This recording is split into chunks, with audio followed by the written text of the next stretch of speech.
Hello, everybody, and welcome into episode 1 of our Imperium Maledictum playthrough of The Black Vault. Cheers!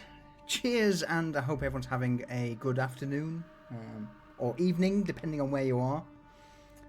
Let's, hello. That was quick. Yeah, I just thought, you know, no point in faffing around. I'll just drag you all in. Yep.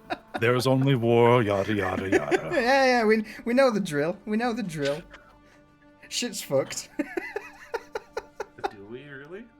I mean, maybe not you. Ignorance, not bliss. You are perhaps the most ignorant person here.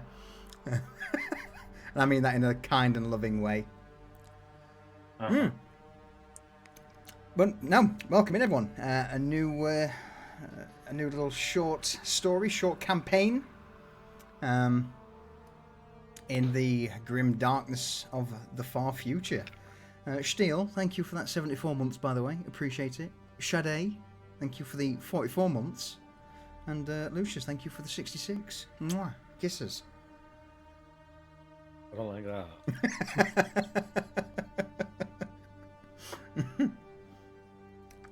So, how are we all feeling to be back in Excited. the 41st millennium? Grim and dark. Bring it. Yeah. Okay. Go on. You got. Oh, what's this? That's actually pretty cool. Oh, why did I not get that? I unlocked. It's a hype train emote. Oh. Oh, that's You get that? My options suck. That's this is really bullshit. good. Yeah. It was surprisingly good. I was like, oh damn. Oh. Yeah, I obviously. guess. So this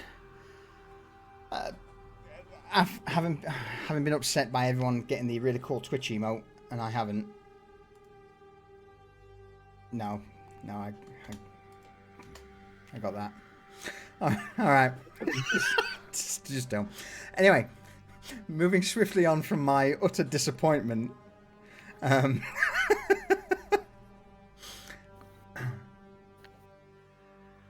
This story carries on from the last time we were here in the 41st millennium. That's of the Emperor's Tears.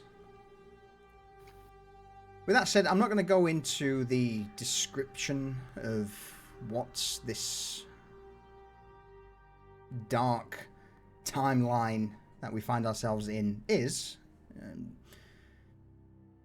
All we know is that two things.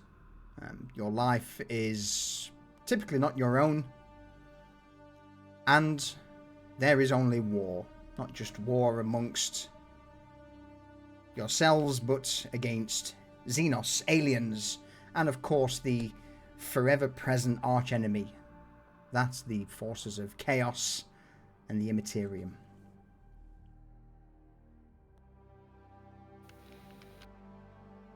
As a brief overview, Constantine, what happened last time we were here in the 41st millennium? Just briefly. Briefly, we got tasked to investigate a shrine world. Well, a phenomena happening on a shrine world called the Emperor's Tears, where statues were bleeding from their eyes, and possible heretical elements within the ecclesiarchy in said area. So we did. We found them. We kicked their ass. And yes, and then we pretty much put down a revolt. Got us. Well done, us. Yeah. And we killed the demon. Well, was it Chaos Spawn? You got yourself Chaos Spawn. You bagged yourself a nice tentacle monster of nightmare fuel. Well, Well done, us. yeah, absolutely. The crew indeed went out and stamped out a revolt. With that in mind, then, we'll just dive straight into today's session, into the story of the Black Vault. We find ourselves aboard the Temerity of a Feat, the light cruiser owned by, well, not by your patron, but a rogue trader, your patron being a member of the Inquisition, the Ordo Hereticus, a lady by the name of Vittoria Ariana af Aldona. Again, she doesn't own the ship, she's just acquired it for her means, I guess, is probably the best way of putting it. The Inquisition in the 41st millennium has pretty much oversight over anything and everything. Whatever they lay eyes upon is theirs either for the taking or to be used. And you all are members, the right and left hand of Inquisitor Aldona. In the months since quelling the unrest on the Shrine World, you've all been busy, have you not? I believe so. In that month, what were you all up to? Who wishes to take the reins first? Fuck it, I'll go. All right, Finley. Give us a quick reminder of who you are, what your role in the crew is, and how did you again come into service to the Inquisition? The name is Finley. Just a through and through veteran. He's the survivor of his regiment, the last one standing, and was picked up by Inquisitor Aldona to be part of the Inquisition based upon what he went through. And I'll leave it at that. Secrets are needed still. Mm. But in the month after the uprising and dealing with Tentacle Boy and all of his little fun subjects, Finley was tasked with going and finding Marshal Trask and his entourage and retinue and basically giving them the direct order to report to the ship as they were now a part of the Inquisition. Finley may have taken that too literally, as in anyone and anything that was even remotely associated with Marshal Trask was brought off-world and to the ship. This includes men, material, vehicles, comms equipment. They were all requisitioned as part of the Inquisition. You there, can you hold a gun? Yes, sir. Excellent. Get on the dropship. I like it. So, yeah, absolutely. Your month, Finley, was spent rallying troops, support, supplies, materials, ammunition, armor to Inquisitor Aldona's cause. And Marshal Trask was the man who led the defense of the cathedral. Proved to be a incredibly resilient and intelligent commander. So having him drafted into the Inquisition is certainly a boon for whatever lies ahead. And again, in terms of material goods, arms, armor, etc. Yeah, the ship... some may look at it as pillaging the cream of the crop from your last place, but well, with the insurrection quelled, there wasn't really a need for the vast majority of the trained troops there. Now, granted, there was no doubt.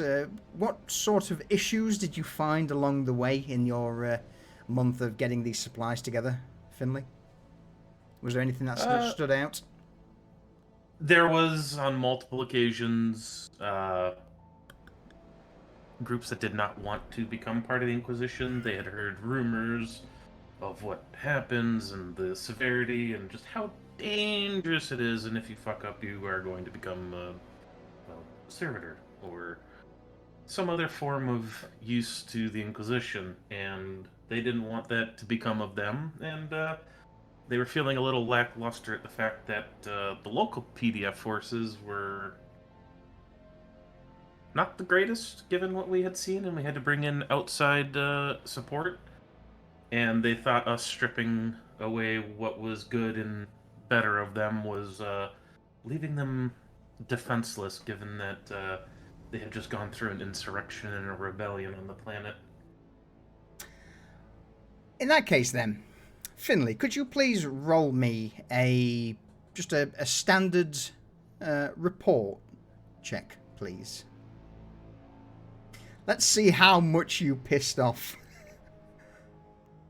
the Ecclesiarchy or the Ministratum. Just a regular challenging Just or routine? Yep, just a regular challenging report. All right, you know what? It's not bad at all. So, your actions caused a little bit of a stir amongst the Administorum. Mostly paperwork, due to the sheer amount of individuals that were brought off-world. So, for the moment, what I'm going to say is that at some point there may be a instance where individuals may be aware of the paperwork you caused, and should you ever require the assistance of the Administratum or the Ministorum, they may not be as giving as you would like them. Certain hurdles may be put in your way. We'll put it that way. So yes, test an agent of the Inquisitor, please. For the moment, I'm going to take your pick, either the Ministorum or the Administratum. Which do you want a -1 to for the influence? Administratum. Administratum? Okay. So the Adeptus Administratum, I will give you a -1 to that. Again, this may improve over time depending on what you do, or but in this local region, for the moment, the Administratum don't see you favourably. With that said, though, is there anything else you wish to add, Finley? Or was that your month spent just drilling the masses, getting them prepared and shipped aboard the Temerity of a Feat? That and making sure that any weapons that were left behind by the insurrectionists were quietly acquired and brought to the ship. Question. For the Inquisitor or the Rogue Trader? Or the Inquisitor. Oh, okay. Okay. I like it. So that's what Finley has been up to for the last month. We, of course, have a few other individuals who have no doubt been busy. Who wants to step up to the plate? Well, I will. Go for it. Following the insurrection being put down, there were a large number of people who weren't exactly feeling their conviction the way that they had been, and they scattered. So Severin has been carousing and trying to suss out any trace of that are still fomenting any kind of dissidence in their hovels and holes. So he's been carousing and leaving a trail of corpses with suspicious scorch marks in them, and he has been going and basically dealing with people who are still vocal about anything having to do with the rebellion, any kind of embers, trying to stamp them out. More the hushed whispers and things like that in the back alleys and the backs of bars and social houses. And he's been trying to run down if any of these people, figure out who they were and see if there's anything to exploit there for the use of the Inquisitor or the Rogue Trader. people who it might be like the second or third removed, like nephew of such and such a noble, and basically to then identify them, point them out to the people like Constantine who have a little bit more of a way with words with people in a you're going to do this way, and trying to see if there's an exploit, if there's any kind of resources can be divested, like people, manpower, not the people who he's looking at, but more if there's anybody in that house that could be parted ways with to smooth it over so that they don't end up with their names in the dirt as potential insurrectionists by association. And that's really most of what he's been doing, is just rooting out and trying to seize opportunities where possible. So you've managed to corral enough individuals to stock up things such as the gun decks, general labourers, to bolster the rank and file of the no-named crew. Now, granted, Severin, your actions would have certainly caught the attention of your more infractionist gangs or elements. With that, I am going to ask you to roll me a challenging report test, please.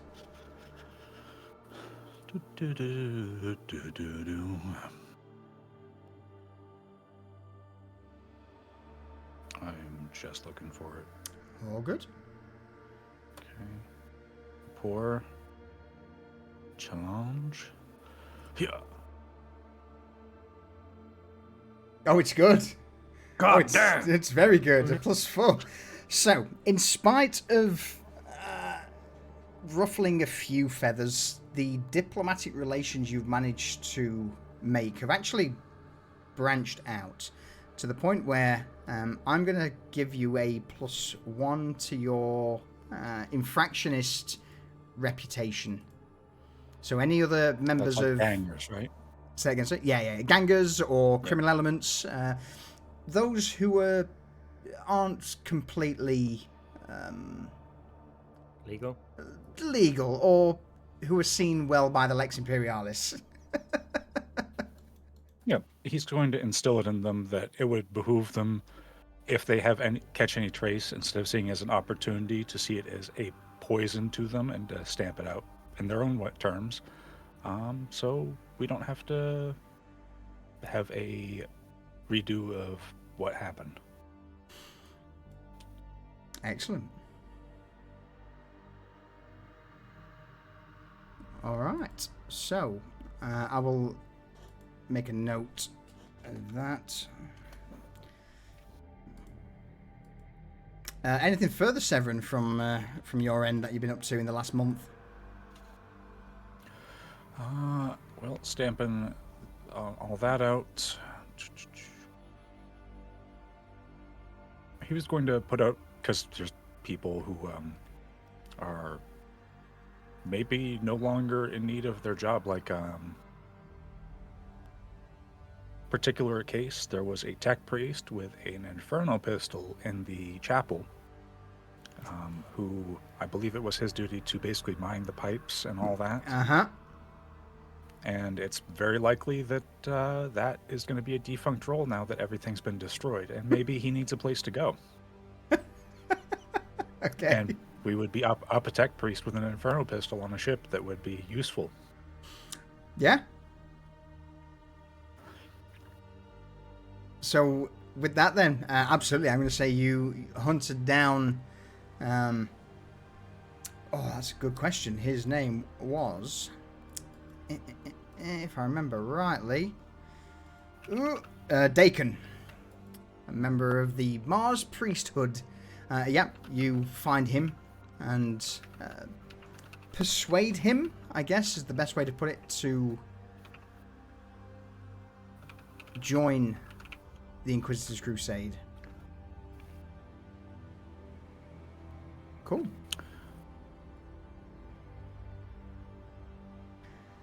So, with that, I don't feel like pushing my luck any further.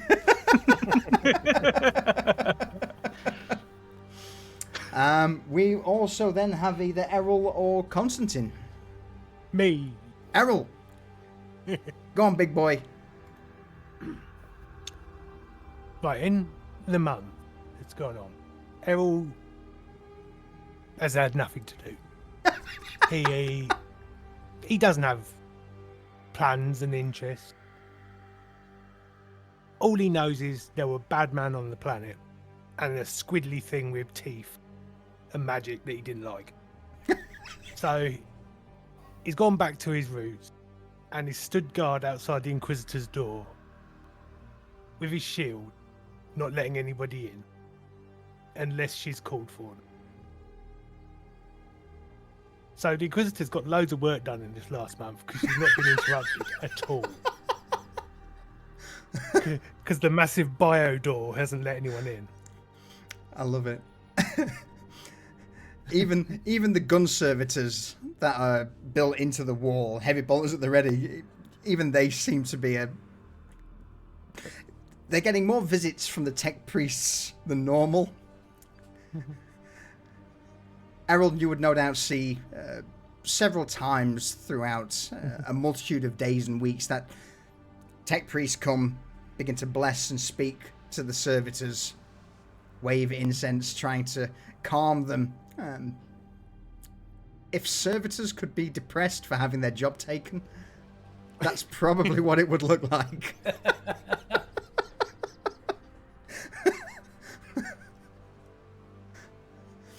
Whatever lights flickered, normally they would be hyper alert. The heavy bolters trained on any movement heading towards the Inquisitor's office. But after a week passes and Errol, you still stood there, resolute, stoic, shield, ripper gun. Just the servitors just seemed to almost give up at one point.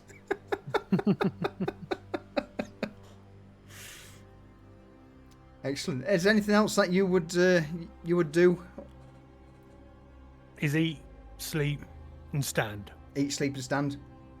That's fair. Unless anyone's asked for his help, that's all he's done. Due to that, though, Errol, occasionally you have been called in to Inquisitor Aldona's office, and apart from the words of Errol, enter, as soon as you stepped inside, there would be a finger pointed towards the highly ornate silver tray or silver carriage that seems to carry some of the food that, even the officers of the ship wouldn't be able to taste. Just something off the top, but don't eat it all. So for the past month, you've been living like a king. Yeah. Granted, the appetizers, the nibbles that you've taken off of this silver tray that's been presented to the Inquisitor is not exactly substantial in size for someone of your bulk, but it's tasty, it's good, it's different. It's not the slop that everyone else eats. Exactly.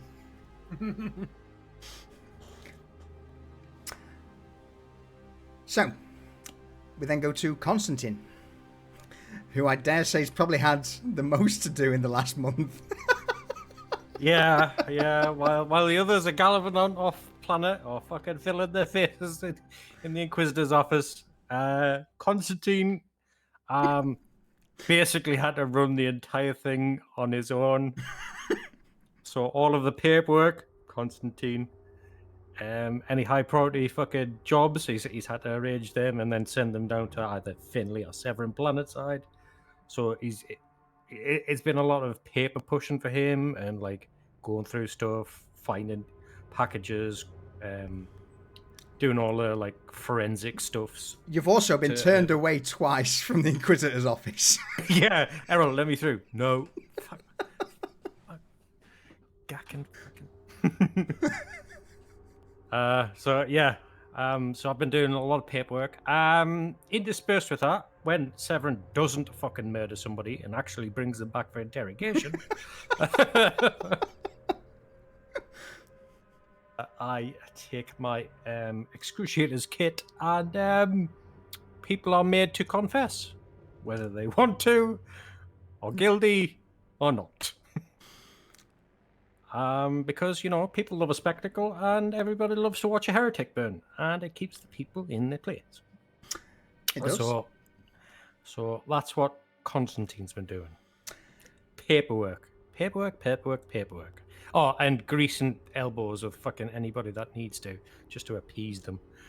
I might say, with that in mind then, was there a specific incident or problem that occurred during all of this? Maybe a problem with one of the lesser families who are down maybe their rightful heir. Krask family by any chance? I don't know. Maybe. Sure. Roll me a report check. Challenging. It's the wrong character sheet.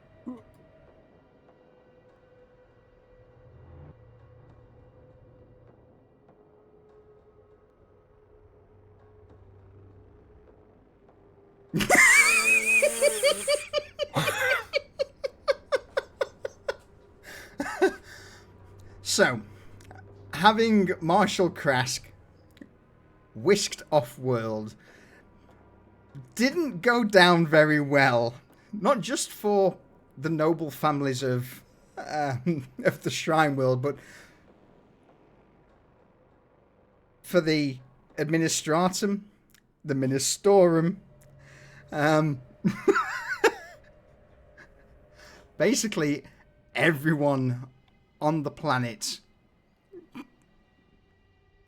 was incredibly pissed that the hero who had held back the tide of cultists, the man who had held the ground, held the fort, has been whisked away by the Inquisition.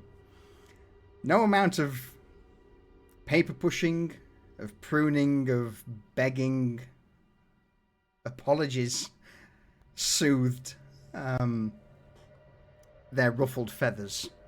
So due to that, your name, Constantine, has been passed around a multitude of the high circles of the planet, and no doubt beyond,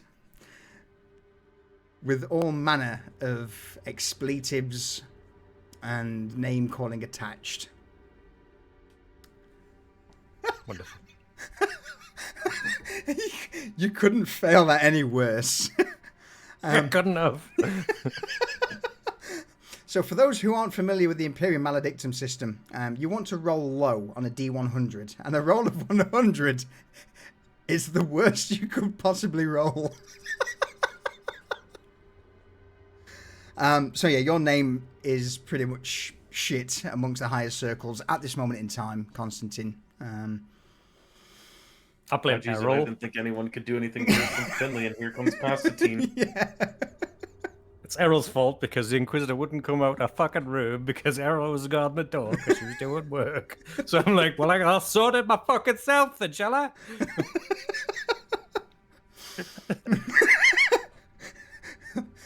Errol, internet high five.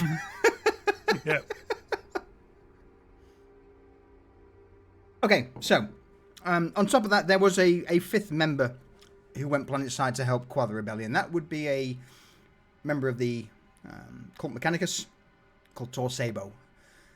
He once returned to the temerity of a feat, no doubt returned to active duties in either the engine room or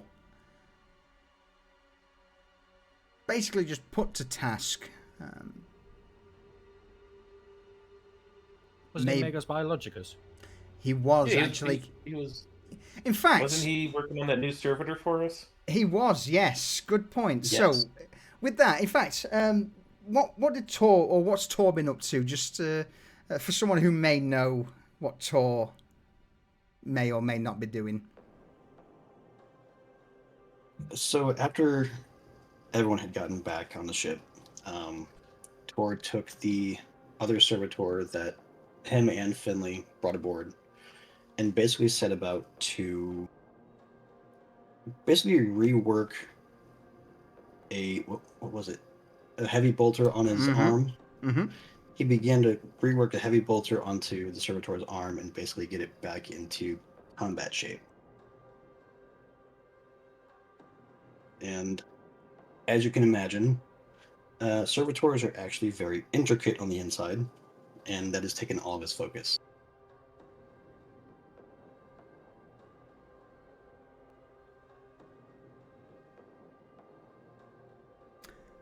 It has.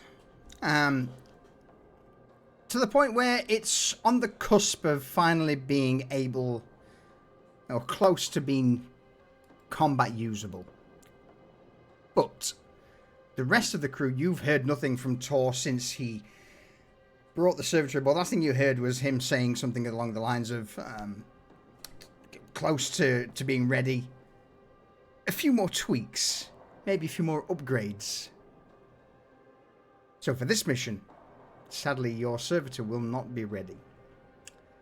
But that said though, it's been a month. In that month, a few other things have occurred.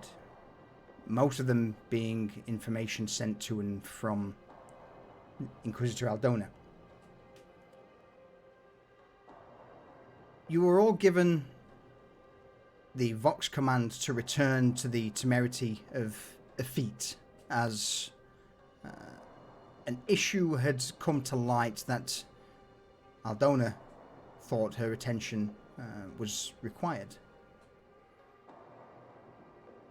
With that, the next few days, you all, those who were planetside, boarded shuttles, Valkyries, and made your way back towards the light cruiser. For those already aboard, Constantine, Errol, it's business as usual.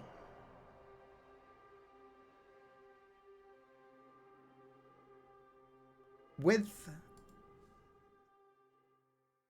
the sound of heavy metals slamming down, those who are now aboard the cruiser would see the blast or the bulkheads and the blast shields start to lower down. All of the windows that would look out to the cosmos blacked out by large sheets of metal.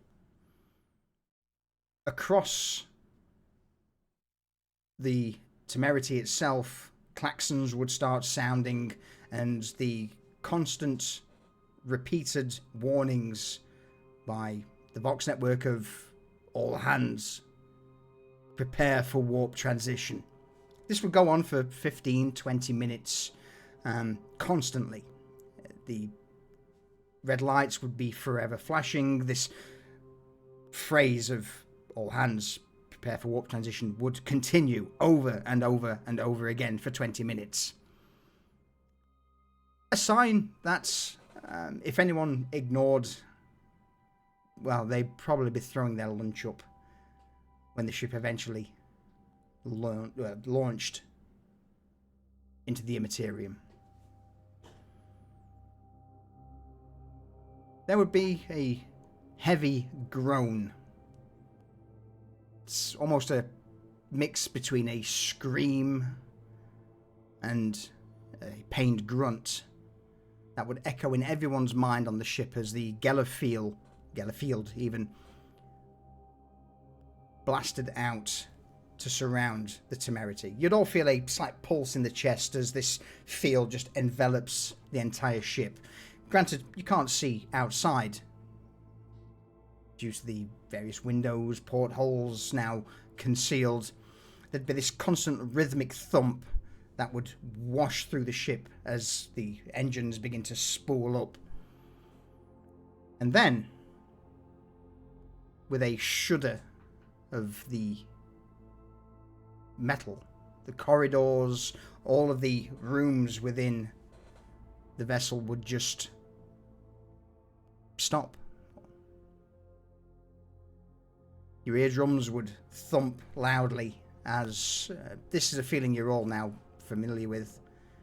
That of a ship entering the Imperium. There's a sudden stillness as soon as this thump reverberates around the cruiser. And you would all, I guess, feel, maybe not you, Finley, because you're ignorant of everything.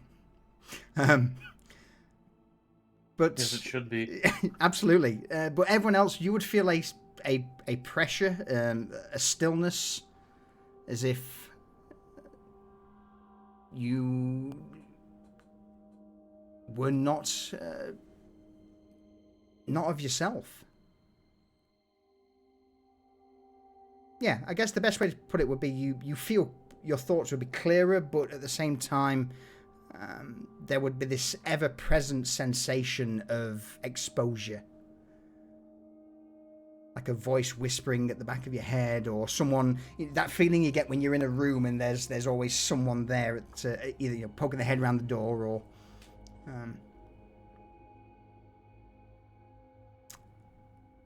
This, though, well... Anybody have anything they wish to do now? The trip through the warp will take, well, who knows at this moment in time. It could be a couple of days, it could be a couple of weeks, it could be a month or more, it could be years. Aldona's not given you a reason or a objective as to where next you're going. In this downtime, what would you all be doing aboard the ship?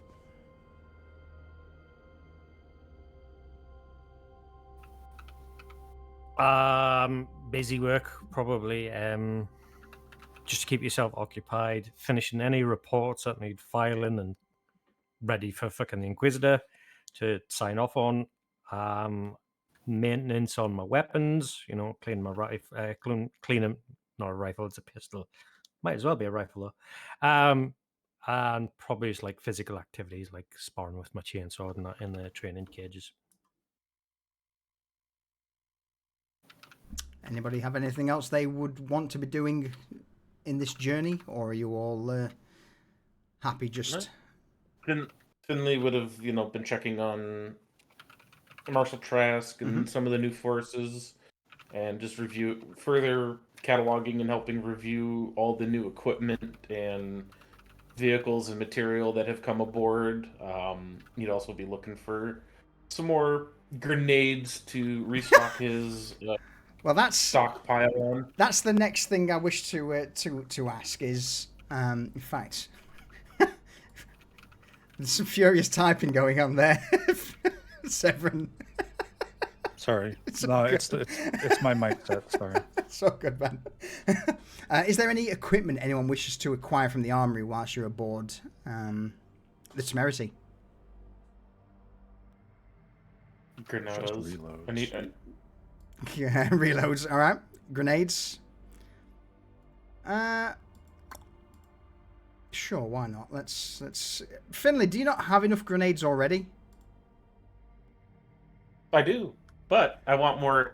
His favorite grenade, the crack grenades. He's only got one left, and he wants more.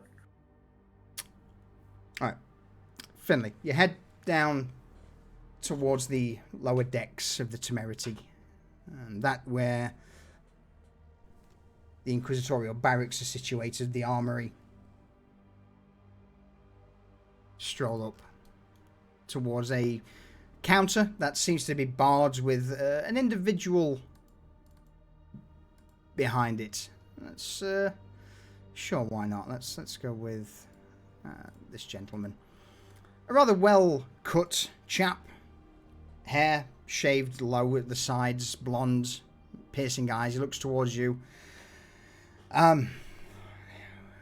Welcome back, my lord. Chap officer bowed the head from behind the armory counter.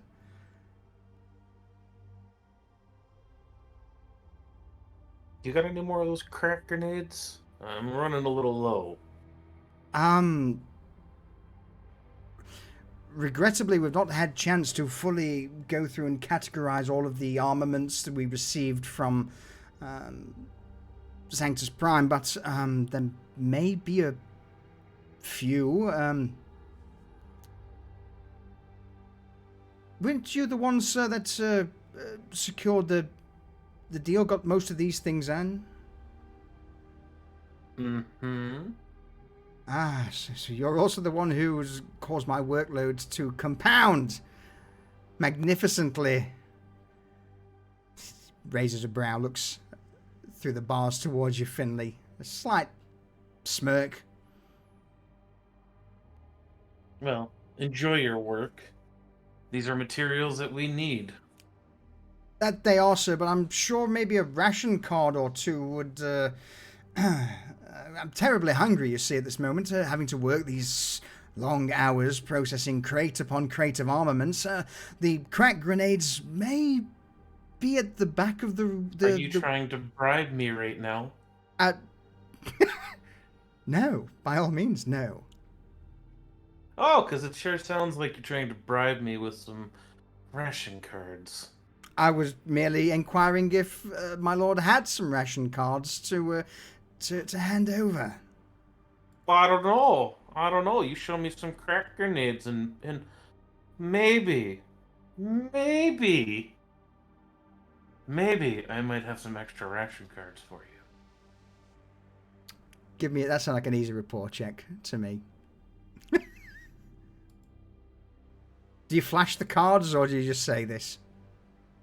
Oh no, he's gonna flash them. He's gonna flash a couple of these ones. Yeah, very easy then in that case.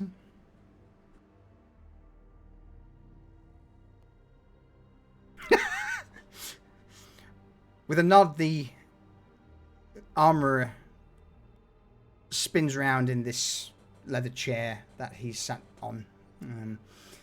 Strolls over to a cabinet. It doesn't even enter the bulkhead door that lies behind into the stockpile. He just opens a cabinet, runs a finger up and down a few shelves before taking a crate out and putting it on the counter. He then presses a button. The hatch opens up in front of it. That drops this small crate into a hole. Presses the second button. The hatch closes, and a hatch on your side of the counter, Finley, opens up. I'm gonna crack open the crate and see how many crack grenades are inside, and that's gonna determine how many of these cards he's going to get. What do we say? Shall we? Let's go silly. Let's say a crate can typically hold 6 grenades. So roll me a d6.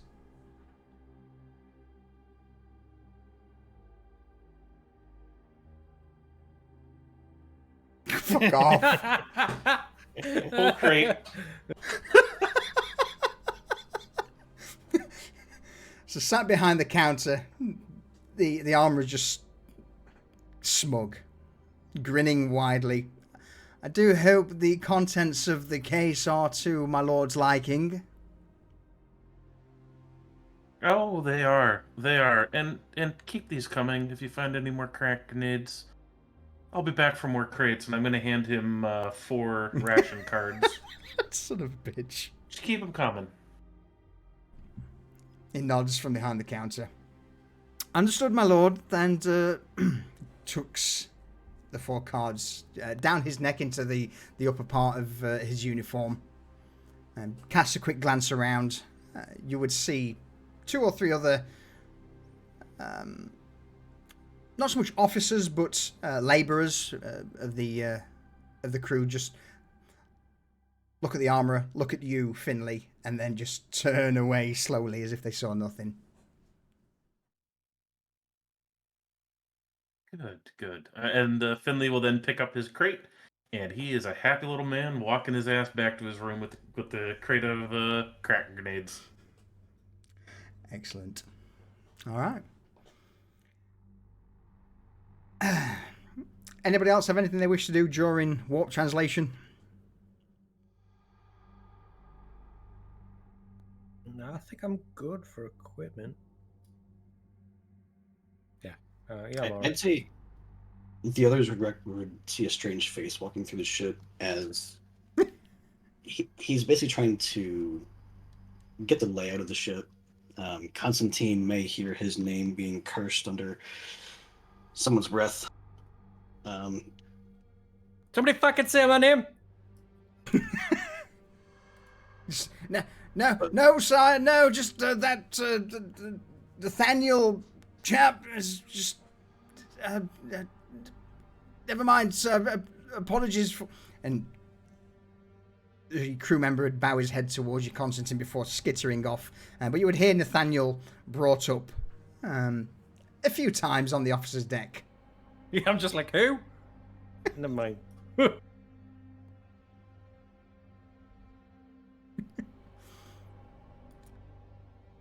So, Errol's still a door. absolutely, Errol is not a door; he is the door.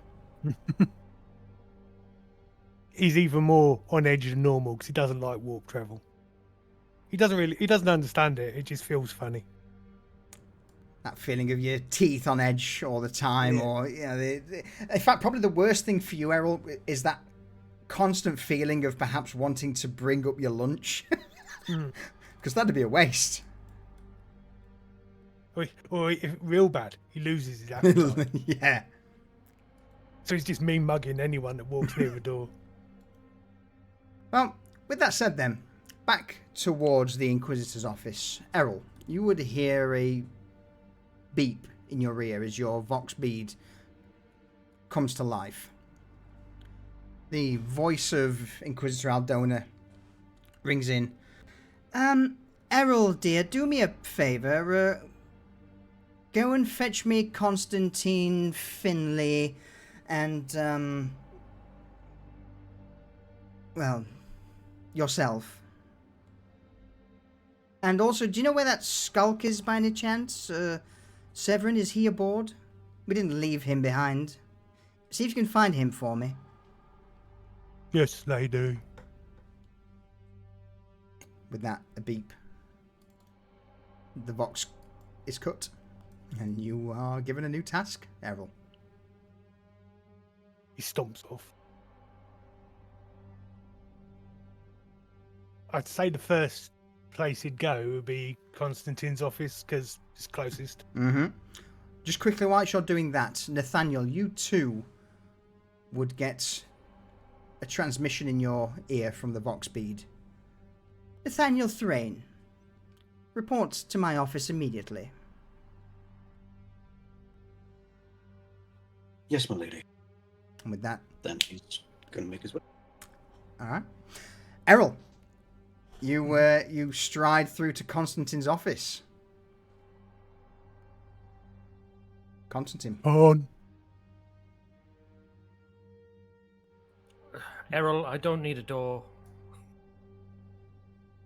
Lady. Oh. Oh, are you going to let me in? She wants you. Wait, just me? And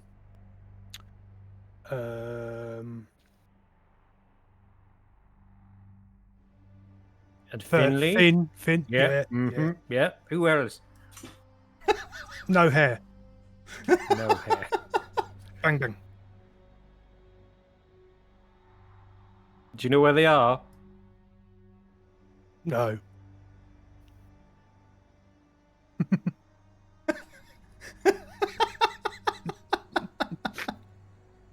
I know where you're. Let's find Severin and Finley first, then, shall we? And I'm going to try probably either Severin's or Finley's quarters, whichever's closest. So, with Constantine leading Errol through the ship, they head towards Severin's bunk. Severin, are you there, or do you find them on the way? What are you up to? We could say he's in the bunk. Just chap on his door and be like, Severin! He'll come to the hatch and pop it open. Yes. Been Well- a long time of running around on the ground. I need some time to get the void legs back. Right, that'd be great, except the Inquisitor has summoned it. I'll be alone. Wonderful. You know where Finley is? Probably either gambling or polishing his rifle in the munitions bay. Munitions Bay it is.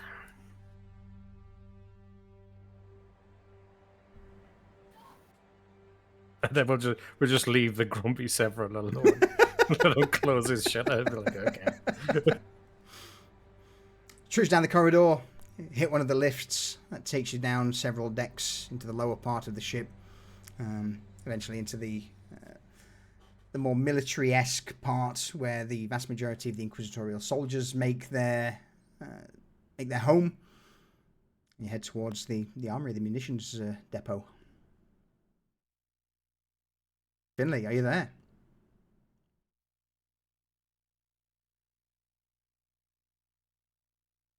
He's gone for a piss. Good talk. You peruse around. Pop your head into a few of the into the barracks bunk rooms.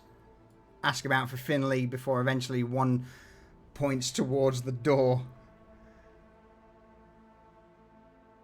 A cubicle where one would vacate themselves. And on that note, it's been an hour. We'll do the same, I guess. Since Finley's As well. yeah, since Finley's gone to the loo. In a show of solidarity. Sorry, I had to. No, don't you worry about it. Now. Too late now. You got Constantine just banging on the cubicle door at the end. He's like, Finley! In the name of the Emperor, snap it off! All right, well, we'll take this opportunity to just quickly grab a refill for our drinks. I'm also gonna Callie, thank you for the 59-month resub. I appreciate it. Steele, thank you for gifting Zach Fan a sub. Also, Zach Fan, I saw you in there along with Prepper Jack and Vexing Cat. Hello, welcome in. Durs, you claimed first today. Holy shit! Good man. All right, folks, we will be but a moment while we grab a refreshments. So, hold on.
I've returned.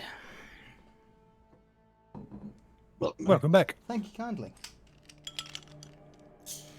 Oh, I'll be waiting on anyone. I'm back. No, we're good. I've just got a coffee going. But coffee machine makes itself. You know what I'm saying? So, in that case then, I will get rid of the banner. And we'll dive straight back in. Finley, you, good sir, are sat on the John. Minding your own business, perhaps a data slate in hand, reading through... in fact, What's the topic of choice on the data slate? What are you currently reading as you're sat on the loo? Well, seeing if there's any new advancements in las tech, any new types of ammunition that might be coming out and around, something he can, just arms and weapons, kind of, like today, this year we're making this new type of armor using this new metal from so and so, or new composites, and he's basically, I would say, window shopping through the data slate, just pondering in the future. Man, if I had enough money, maybe I'd get this, but I don't think I'll ever have enough money for that. But just minding his own business while he's on the loo. It's that moment you hear the heavy rap on the door. Constantine, what did you say? In the name of the Emperor, snap it off. You're gonna have to hold a few minutes as you hear a large push and a large thunk in the toilet. You shouldn't have grenades. No, but I got some earlier. What, and you ate them? Give me a few minutes to finish here. I gotta finish this shit. Okay, you got 2, and then I'm sending Errol in. Frustratingly for You you. can hear Finley. It's just, as soon as he hears Earl, send Earl in, you hear Finley, get up quickly, flush the toilet, start washing his hands, zipping everything back up. God damn, whispering under his voice. God damn it, I get no goddamn free time around here.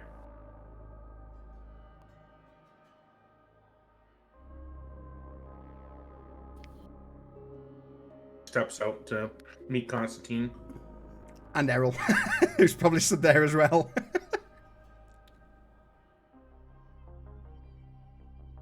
Like an enormous shadow stood behind Constantine. Oh, good to see you, Errol. I'm glad to see you've moved from where you previously were.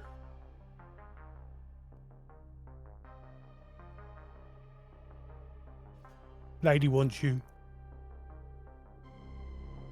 All right.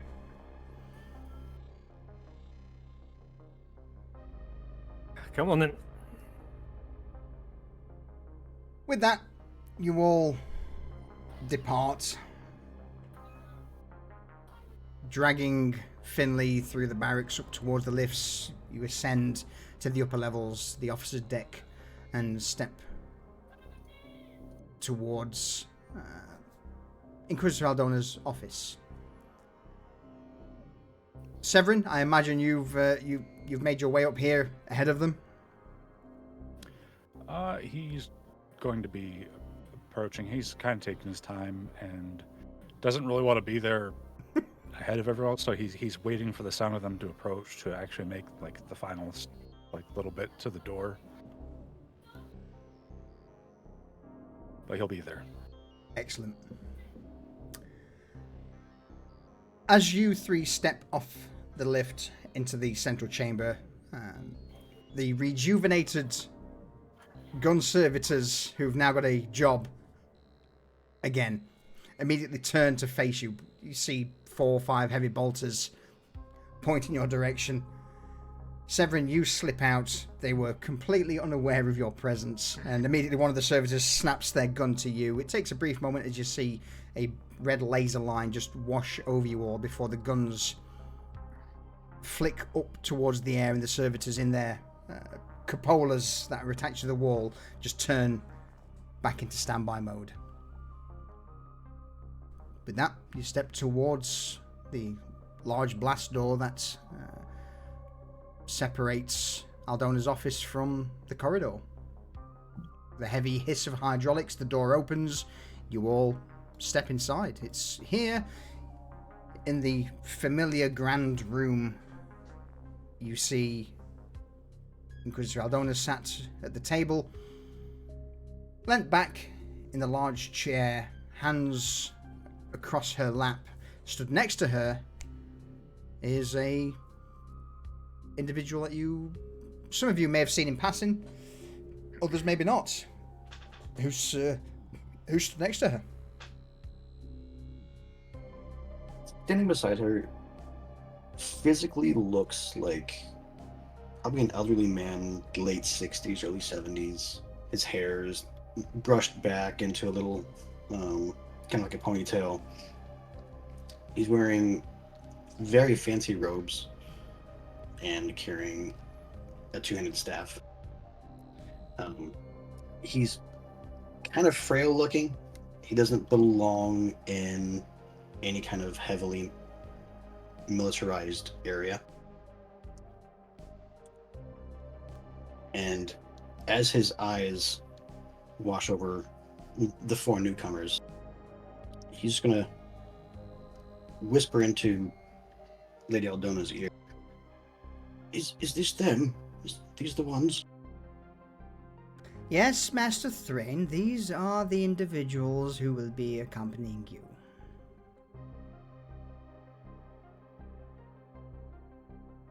It's a pleasure to meet you all. I do hope we get along here. One thing that I will say is obvious from the individual stood next to Aldona. The staff is that of a psyker. And the sigil that hangs around his neck is a sigil of a psyker who has been sanctioned. So this old man has probably seen some shit and been through some shit to get to his position. Finley, you know who he is, but with the introduction of this psyker, it's a pleasure to meet you all. What's everyone up to?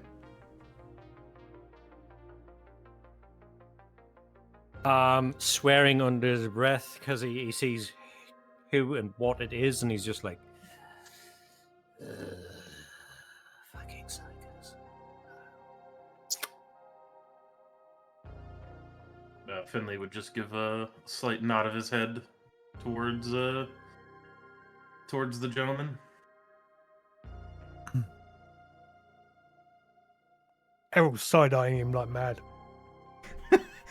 Errol, dear, he is rather frail, so do be gentle with him.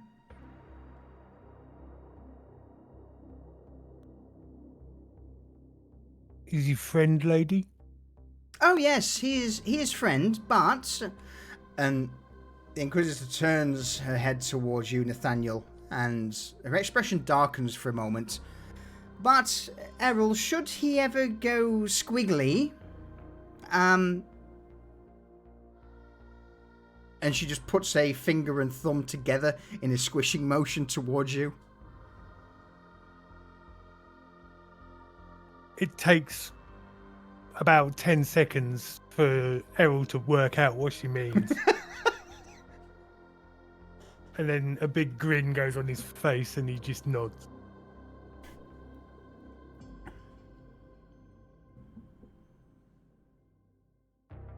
Nathaniel, anything you wish to add as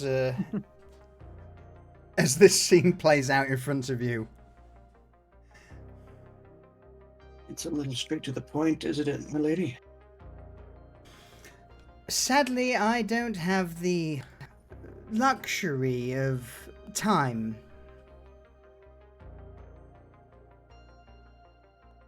Better to inform everyone here and now of what we are all capable of, yes?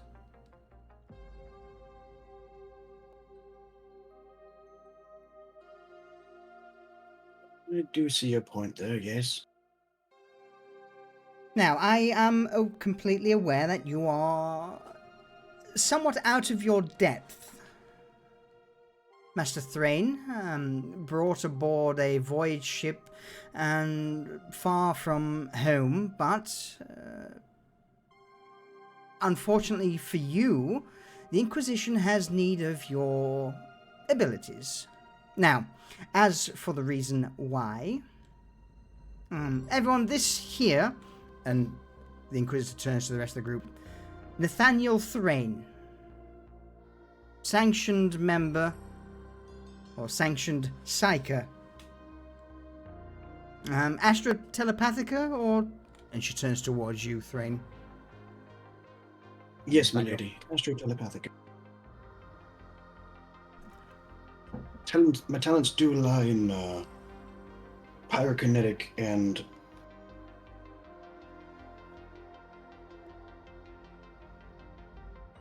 Biomancy? Yes, biomancy.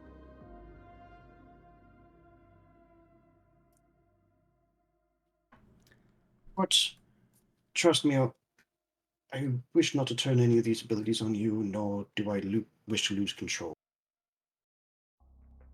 Well, you have no doubt been through many trials and tribulations, so in regards to your control, Master Thrain, I have no doubt that you will suffice. I have heard much, read much, from the reports of the former Marshal Thrask as to your abilities and your previous posting. So, Constantine... Yes, Inquisitor. Here. And she extends a hand over the desk towards a small data slate. Review the contents of this, see what you make of it. Because the reason I have called our friend, and she motions a hand towards Nathaniel, here, we may have need of his particular abilities.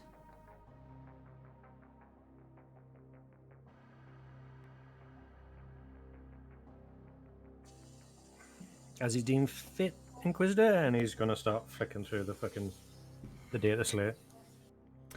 There's a transcript of a transmission. It seems heavily garbled. There's certain characters on the data slate that don't make sense. This to you would indicate interference or a struggle for those sending the message to get it out in the first place.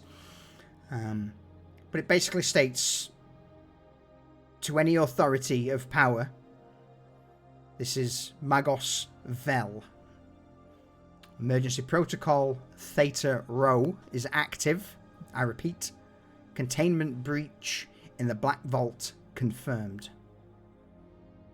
Object Theta 77 has been tampered with, integrity compromised. Mechanicus were warned. It is a lock, not key. More garbled text followed by another sentence. Internal sabotage suspected. Access logs corrupted. Binary cant reversed. Security rights failing. From there, more text garbled. Something then, you see a few lines of, it's being used. They're using it. They think they can fuse it. You must stop. More garbled text. The last few lines that are legible reads, the vault is open. Time, bleed. Inquisitor Aldona has just sat in her chair, leant back, looking over you, Constantine, as you read this.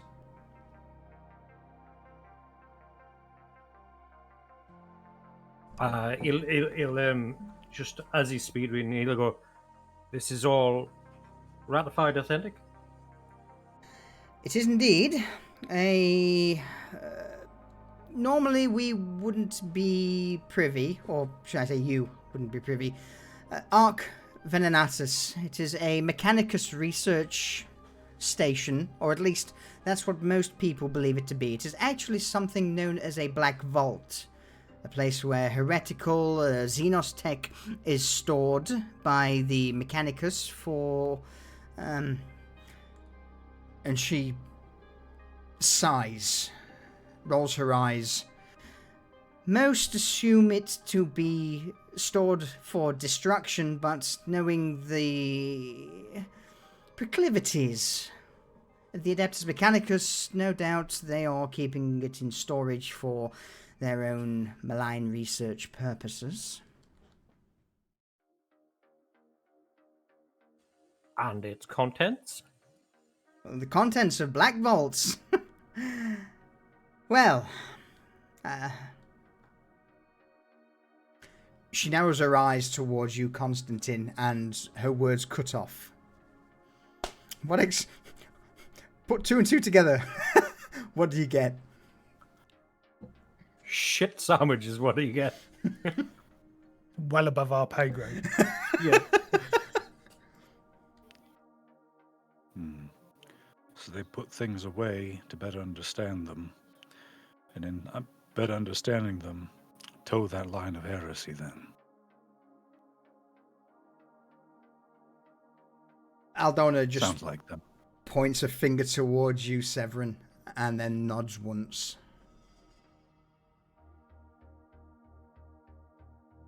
They are what one would call a black site. Normally we don't tend to find out where the Mechanicus are operating these black vaults from, but, well, when something like that, and she points towards the data slate in Constantine's hand, gets sent out on frequencies that they should have no knowledge of, it becomes our problem. Do we know if anybody else has received this transmission? No, but I assure you that there will certainly be a few others who, if not immediately, will no doubt be aware. Now, as for our immediate departure from Sanctus Prime, she points to the date slate once again, that would be the reason why.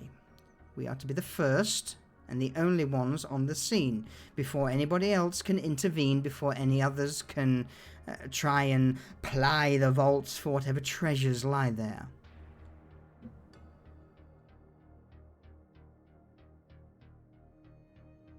Okay, and directives?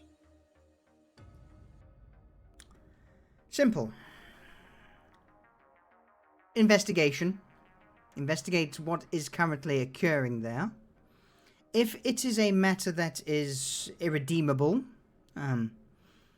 I will make sure you are supplied with...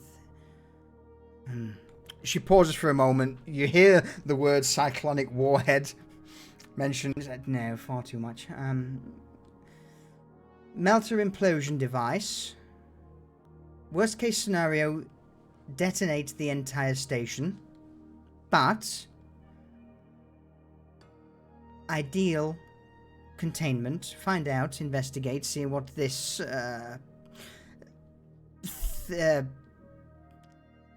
Theta 77 thing is that they were tampering with.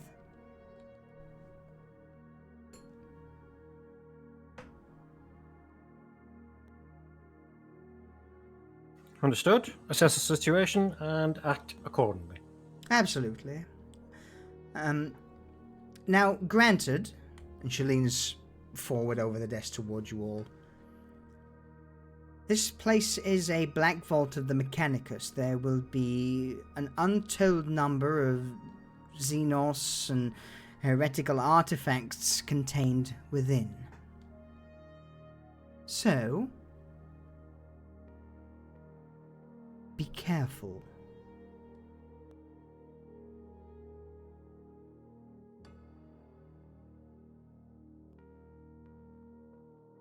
Understood. If it's deemed unsalvageable, what providence do you put on salvaging research material? If you... And she seems to lean back, a big grin crosses her features. If you wish to bring me back a souvenir, Constantine, then by all means... do so. But if it is unsalvageable, then level the entire station.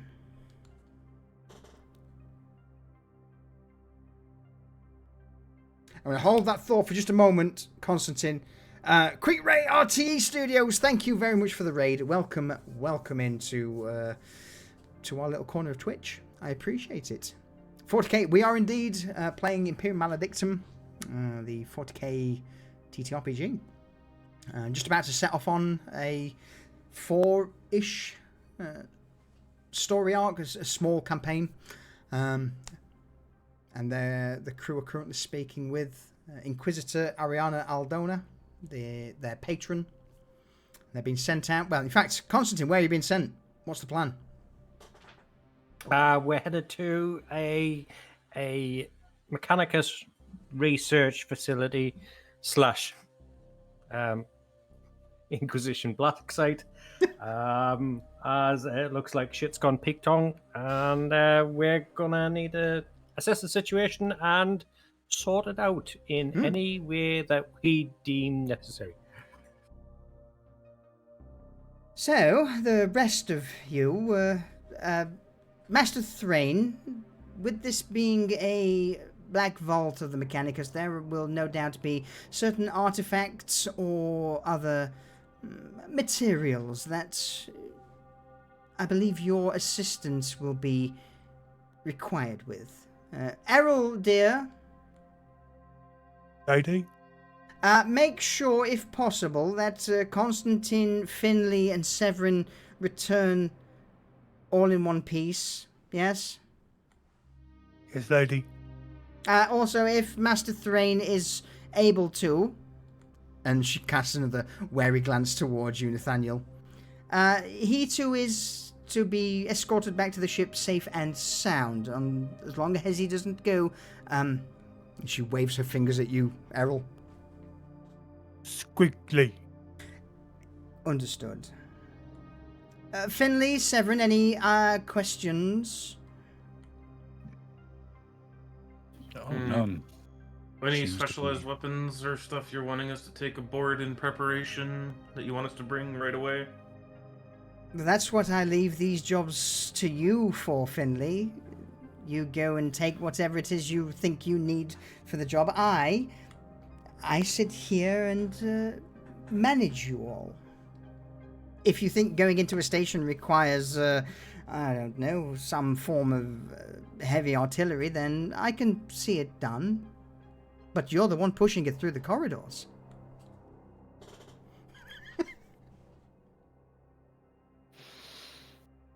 Seems simple enough. If the cursed toy box can't be closed up tight until it can get back into the Mechanicus hands or salvaged, then do away with the damn thing. Absolutely. Finley's got a Severin. nice smirk on his face.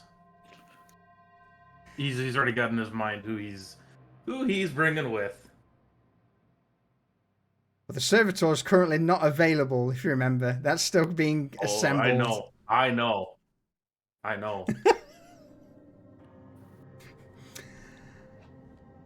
With that said, then, she'll turn towards you, Nathaniel. Master Thrain, any questions or anything you wish to bring forth with regards to the subject matter at hand?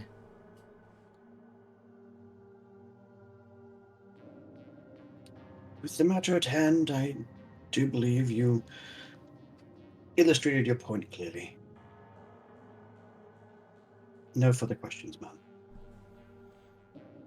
She offers a single nod of the head towards you, Nathaniel. Which I guess we'll segue into introducing you properly now, Nathaniel. Now that you've made your appearance in the Inquisitor's office, who are you? What do you do? Where did you come from? Obviously, his name, Nathaniel Thrain. He was originally born on a void ship. However, due to unexplainable circumstances, he found himself on the Relic World under the, I guess you would say, protection of Marshal Thrask. From there, he basically helped Thrask with anything that they required, especially during the riots and everything happening the previous month. But yeah, his specializations lie in pyromancy and biomancy. And right now he holds a very big grudge against Constantine. I wonder why. Thinking that all the riots were done, thinking that he was finally going to live a life in peace, only to be pulled aboard the Inquisitor's ship to be sent to work once more.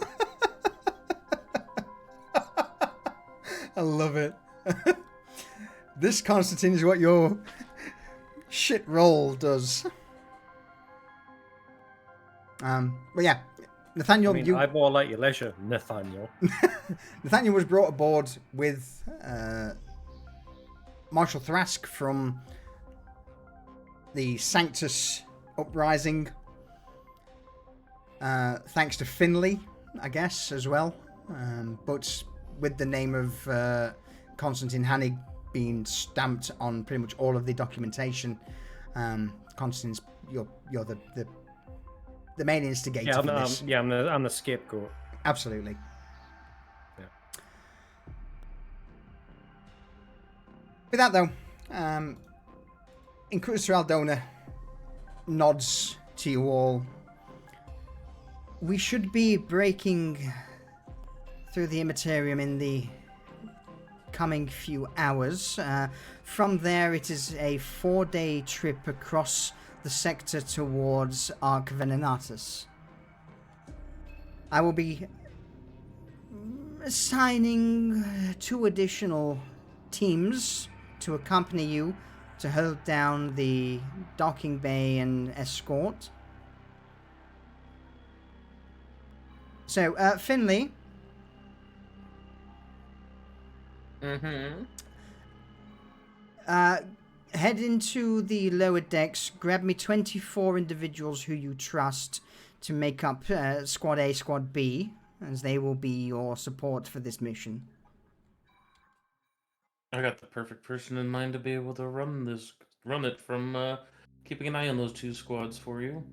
I think this would be a good test for the Marshal. Understood.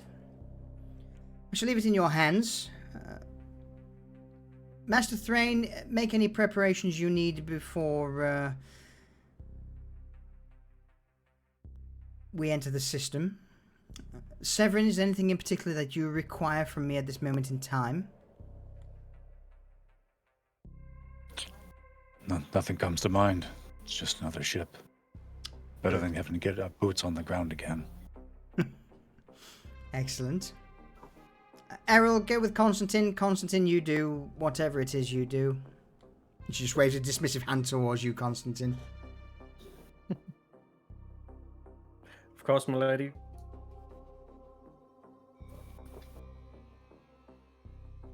I'll show the sign of the Aquila, and then I'll back out the room. With the They'll all room... just step behind. like a shadow, like a large looming shadow. With the room clear, you all go about your preparations. Finley, I guess you're grabbing Marshal Trask to come on this endeavor? Yep, I'm gonna make my way straight to Marshal Trask and have a discussion with him. Okay. In that case, then.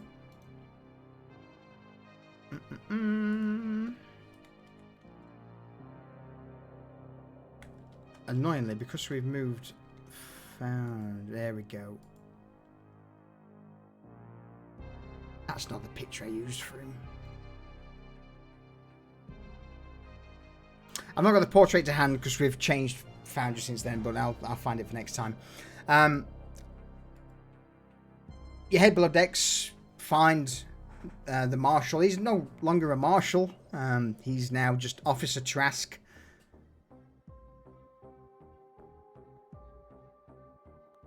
Ah, Trask, good to see you again.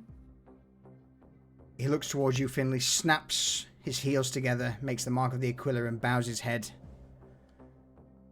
Ah, my lord, good to see you. And Well, I hope I find you in good spirits.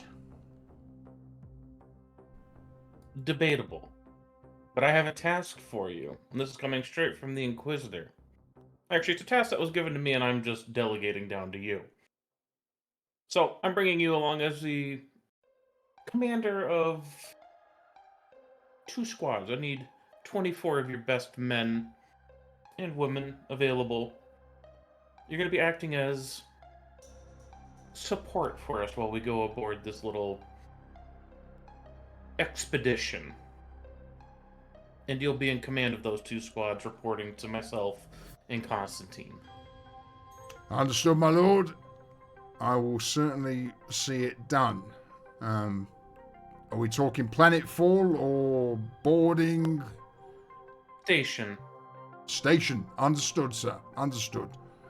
And when I mean the best of the best, I want your cream of the crop.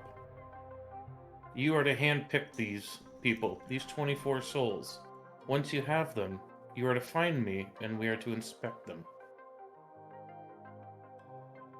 Officer Trask salutes, nods, spins on his heel, and then immediately just sets off down the corridors, banging on a few doors as he goes, bellowing a multitude of names. And from your position at the end of the corridor, Finley, you would see individuals start jumping out of their bunks, lining up in the corridor at attention.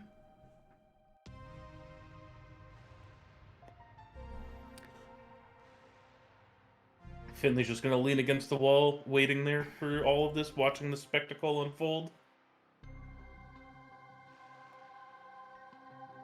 It would be round about this sort of time that everyone would feel their stomach lurch forward. Everyone would pretty much start sweating profusely. You feel the bile rising in your esophagus from your stomach. That previous sensation of being punched in the chest by by some sort of force would repeat again, but this time, instead of it coming from the back of the ship and hitting you in the chest, it now feels as if it's being pushed against your back. That of the Geller field now rescinding back towards the core. There'd be a rattle of metal throughout the corridors as the ship now begins to exit. Sorry, I've said a DM saying IBS is IBSing. So yeah, with that, that's basically what it would feel like. As you exit the warp, you would just feel this incredibly uncomfortable sensation. The ship creaks and groans, and after making its way back into the material plane or material realm, back into real space, shortly after you'll begin to hear the sound of heavy hydraulics pulling the metal sheets that cover the various windows up.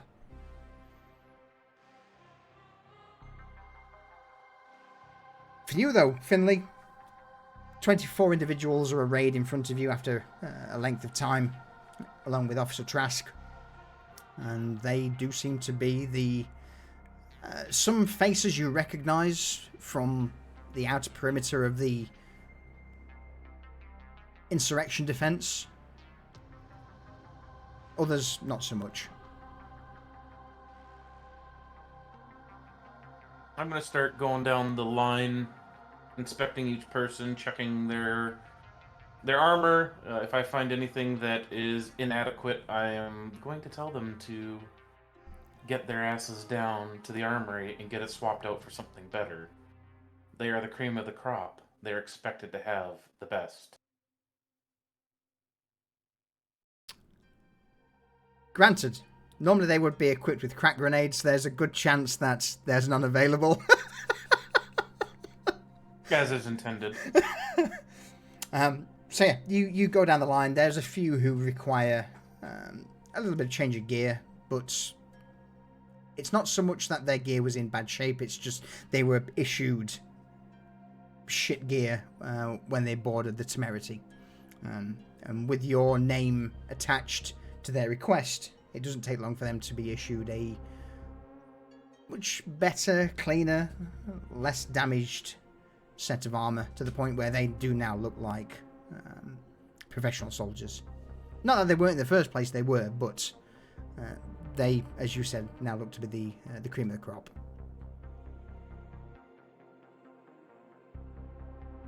Good. Finley's happy with the soldiers and the work the Marshal has done. All right. Anything else anyone wishes to bring forth? You've got 4 days as you travel across the system towards Ark Venenatus. I'm gonna task Severin to requisition us a Valkyrie for the assault team and a troop transport for the troops and their gear. Okay. So how many ships exactly are we talking? 1 Valkyrie, 1 troop transport. Okay. And potentially 1 cargo ship to take back whatever the fuck we can get. Fair enough, yeah. Yeah. Yeah, just say, you never know. We might want to salvage something. So yeah, if we can get an unmanned, servitor flown transport ship to basically just go point A, point B, that would also be something. Or just a transport ship. Severin can kind of fly. All right.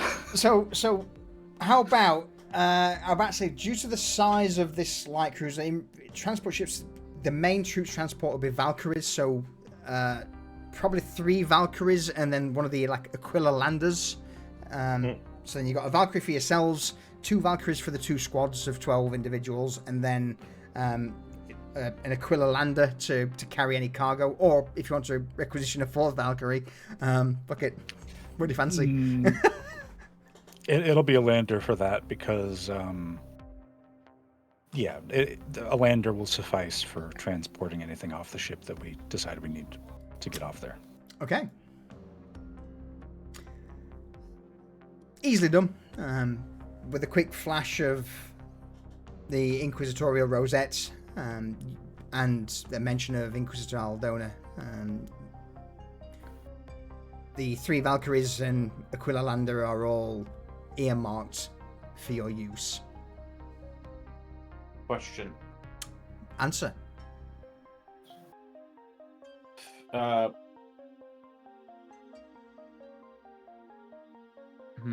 I'm trying to word this right. Do we have heavy bolters that can be set up in a defensible position around the Valkyries? What, as in heavy bolters to shoot out stationary, from? Yeah, you could certainly. Yeah, Finley's gonna requisition some Like a weapons heavy team. bolters. Yeah. Get some of the heavy bolters for a weapons team to guard the transports and everything. Absolutely. That's not a problem at all. You managed to requisition 2 heavy bolters and enough ammunition. That's the 2 squads being deployed with you could easily set up to defend the drop zone. Yeah, stuff like that. Again, you guys are the right hand of the Inquisitor. If you want it, you can get it. It's not a problem.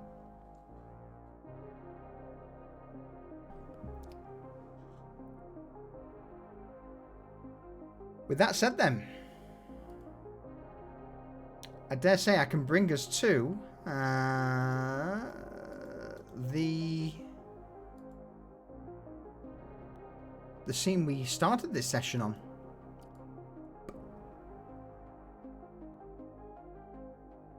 Four days pass. and the temerity of a feat makes its journey across the sector towards Ark Venenatus. You will begin to see as the light cruiser closes on the Mechanicus station, it seems to orbit a lifeless moon. Whatever planet this moon once circled, orbited, no longer there. It's perhaps maybe not so much a moon, but more of a dead planetoid would be the best description for it. Cratered, there's no atmosphere, no signs of any hospitable bases or life that's ever been there, apart from the fact that Ark Venenatus, this Mechanicus station, is in orbit of it. The station itself seems to be quite a large construct, circular, multitude of floors with a central tower that rides through the middle of this ring. As the temerity gets closer and scans are sent out towards the Ark, you're all fed with various bits of data, information regarding the layout. And it seems that the central pillar is the location of the more questionable contents of this vault. What exactly is in there? Impossible to know.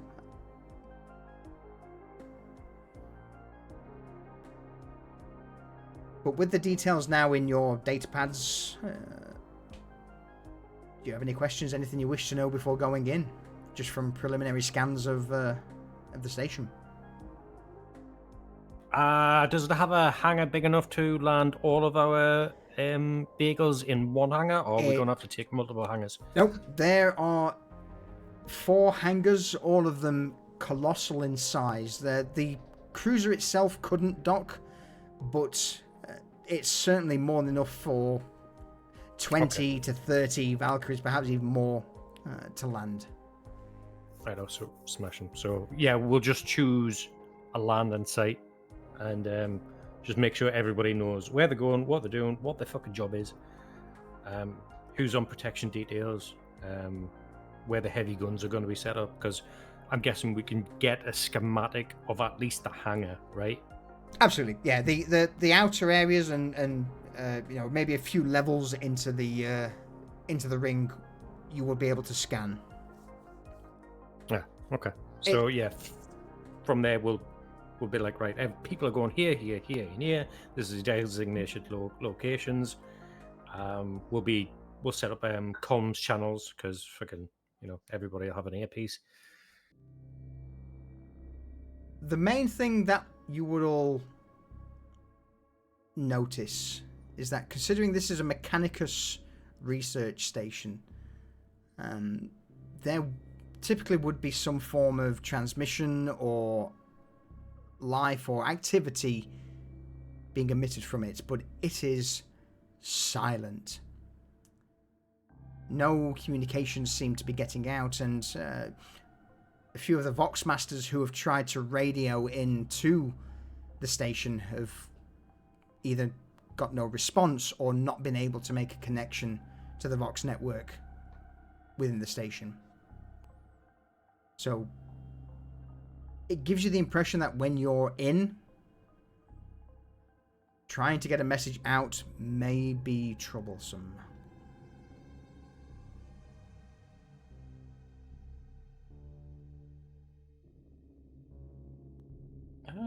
Finley's going to look at Constantine. I think our first order of business is to try and figure out what the hell's going on with the communications so that we can try and get a message out if we can't get one out right away when we get in. If we can't call for support and backup when we need it, we're going to be shit out of luck. Yeah, I agree. Detail a 4-man squad to come with us. We'll find the comms hub and take over that, and they can hold that and be our relay. Understood. I'll pull 2 from each squad. Okay. Great. 7. We have more ships than I asked for. Never hurts to be prepared. Okay, you got pilots for all these? Worst case scenario, I'll fly that one. Pointing to the Aquila lander. Okay. Okay. If you're all right with that, follow us in.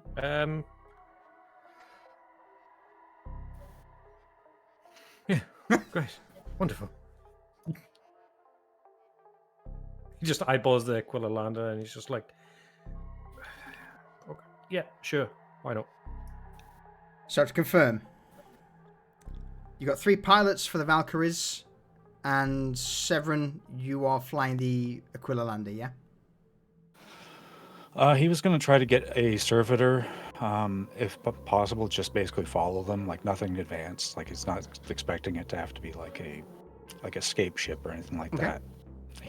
He has enough piloting knowledge to be able to make it go, he's not specialized at it. So he's looking basically just to have it be a mule ship. Okay. So you wanted to hop in the Valkyrie with the rest of the crew, or do you want to travel in the Aquila? That's kind of what I'm getting at. He'd be in the Valkyrie with them. Okay. Okay. It's entirely just a cargo ship that's supposed to be following them and just towing the line. Okay.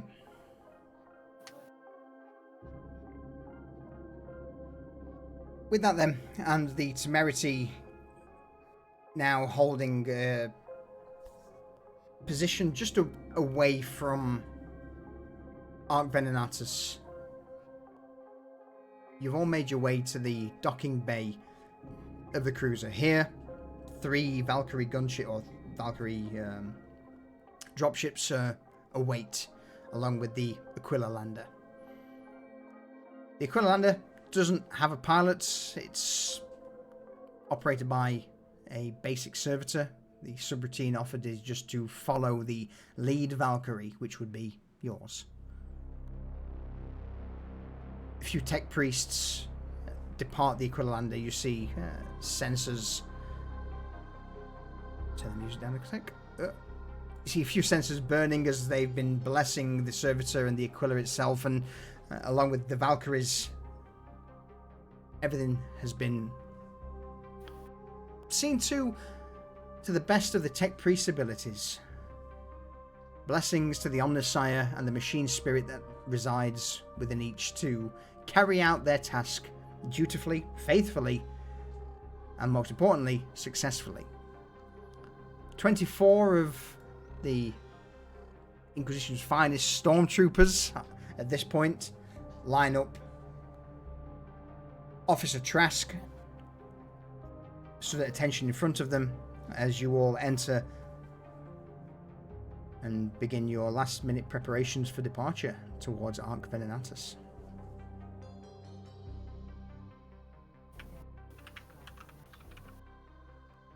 So yeah, we'll just, cool guy trot into the fucking the hangar bay. Yeah. I'll stop in front of the warden, offer him my hand. Good luck, warden. No luck required, sir. The Emperor protects. Good man, that he does. You all know your jobs, yes? There's a call from the gathered soldiers of, "Aye, my lord." He just shakes his head at being called my lord. He's like, okay.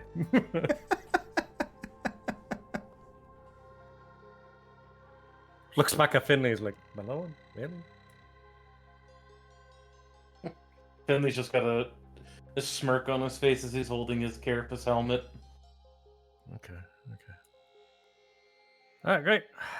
Emperor be with you, and let's go. Nathaniel, come along. How's Nathaniel been doing through all of this? Nathaniel, he's been doing all right. He's not. He doesn't really like void ships anymore. But he will grit his teeth and just put up with it.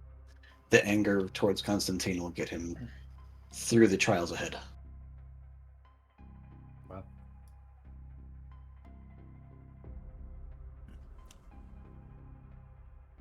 The 5 of you step onto the first Valkyrie.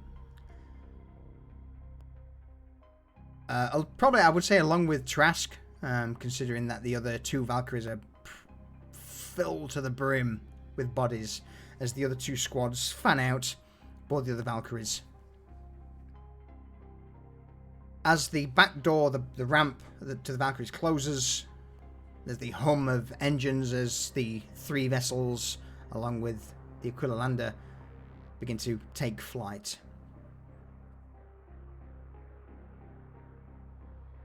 With the creaking of metal, they break past the hangar into open space and begin to approach Ark Venenatus. And it's at that moment I'm going to call probably the last quick refill of clock. As you are now Voidborn. Into the void, heading towards this Giant's Mechanicus Ark. 3 Valkyries and an Aquila lander. Cheers, does. Also, RT Studios, thank you for the follow, by the way. I've just managed to get around to it. I appreciate it. And I hope you're enjoying the show so far. But yeah, we're going to take a brief moment to refill our drinks. And then we'll dive back into it.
And I'm back.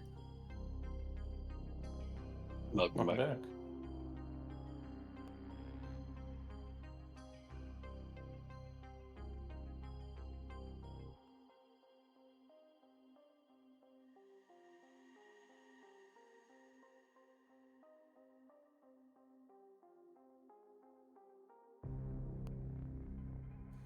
I don't like that.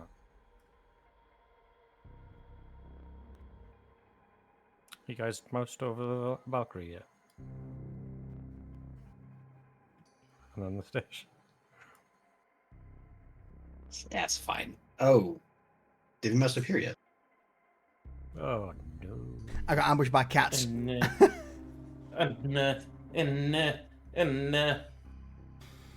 Alright. What's the oh no about, boys? She's weirdly drawn boxes. What's this? What's this? What's this? Don't worry about it. Don't worry about it. A bullshit detector's going off. Mm-hmm. Bullshit I detected. believe we're about to be Bullshit going into fire. detected. Well, I mean, there's a box around the Valkyrie, and there's 2 ominous red boxes on the station. Don't worry about it. It's fine.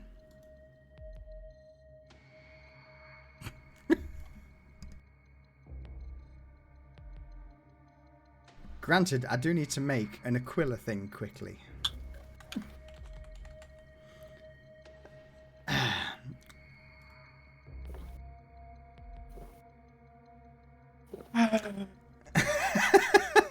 All right. We're back.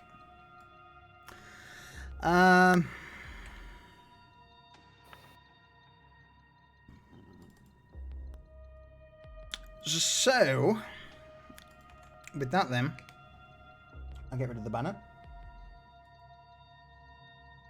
And we shall pick things back up if we're all good to go.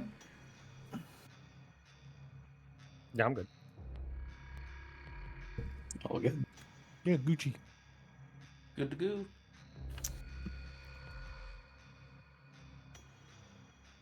With the 3 Valkyries in the Aquila Lander now in formation, making their way towards the docking platform of Ark Venenatus. The first 5-10 minutes of the trip are uneventful. Until, as you begin to get closer, there's in the center of the Valkyrie, there is a small holographic projection of the station. The Valkyries moving in, just to give you all a rough idea of what the situation outside is looking like, considering there's no holes, no windows for you to see outside. It's then the silence that's been in the Valkyrie, again, apart from the rumble of the engines as you approach, breaks. Not with words, but with a warning ping. A scream of alarm. Red lights that are on the ceiling of the Valkyrie flick on immediately, and you just hear from the Vox speaker on the top, "Oh shit! Incoming fire!"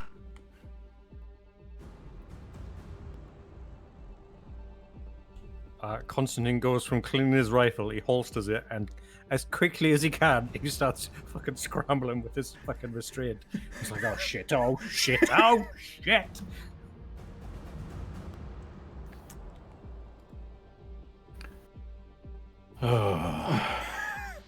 I'd figure hopefully it's just automate defenses. And Severin's gonna do the same thing that Constantine's doing, but he's also gonna engage his mag boots. Okay. 2 weeks away from retirement and I'm going to die in space. Oh, I hate this. God damn it. You begin to hear a clatter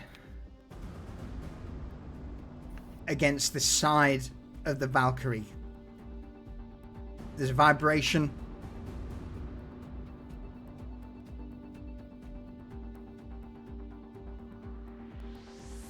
Why did that not prompt me to dodge? Pilot will attempt. That's not enough. As the Valkyrie begins to come in, with you being the lead Valkyrie, you begin to hear this clatter of metal on metal that rings around the interior of the dropship. The lights begin to flicker even more as all of a sudden you feel a heavy jolt to the side. Over the comms, you just hear, "Active defenses are up! Strap in, boys! Strap in!" From there,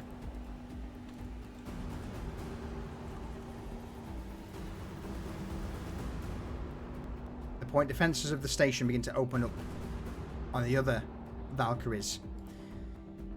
You will see from the holographic display that your Valkyrie has just taken shots to the wings. And there is this loud, rhythmic thumping like an engine coughing, spluttering.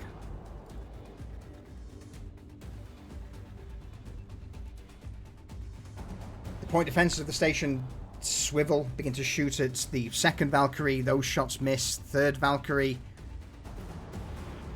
Oh, that certainly maybe hit. But luckily, again, staring at the holographic display, you see the third Valkyrie peel to the side as this red line ejects from the station. Last but not least, the Aquila lander.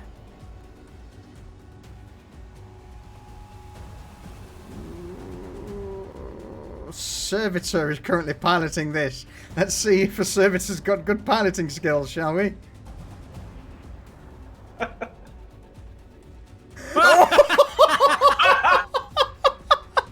Yeah. Basically a critical success. A 1. With you taking the fight, with your Valkyrie taking the initial flak from the point defense systems, the Servitor's just following your maneuver. So as the pilot dips your Valkyrie to the side to get out of the spray of incoming assault cannon fire, the Servitor just follows you in. No problems. The bullets splay across it, missing completely. Oh, son of a bitch. Can't believe it. But at this point in time, you now are aware that the station defenses are online.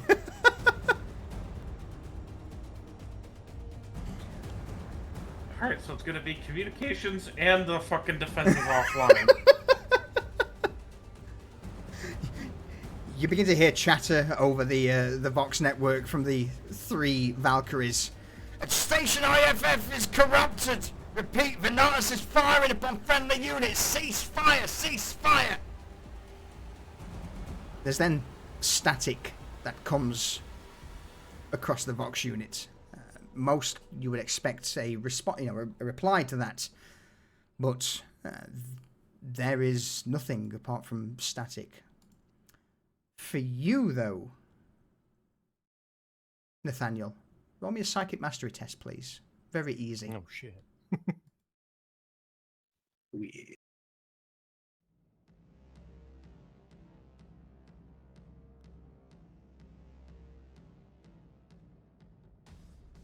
The closer you get to Ark Venenatus, sorry, the more you seem to get this uneasy feeling. Almost like a tug of war. That of the Imperium trying to open itself to the station, but something else seems to be pushing against it actively. This, for you, is incredibly unpleasant. Like 2 titanic opposite forces battling it out. And it's now you begin to get the impression that stepping foot on this station, you may have trouble. In fact, let me rephrase that. When accessing the warp, it will either be incredibly easy or incredibly difficult. There is no middle ground.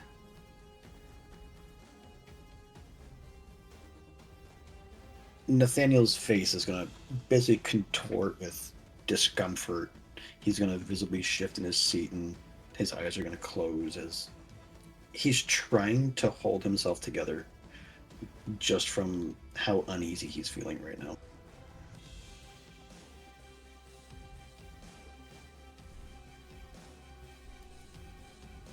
There's another clatter. Hey, Oh, sorry, go on. Psycho. What the fuck's wrong with you? There are forces at work here much more powerful than anyone could have imagined. Well, that's fucking reassuring, isn't it? I do feel as though me being here could be either a severe danger or a... well, anything better than that, actually. Wonderful. I can shoot you now if you'd like. This is over the sound of constant vox chatter between the Valkyries, the sound of point defense systems just spraying, the odd clatter of bullet on metal as the Valkyries try and dodge the incoming fire. No, an early death would not suit me on this mission so far.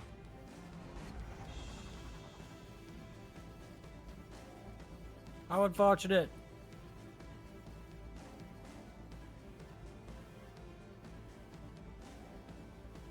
Tell me if he goes squiggly.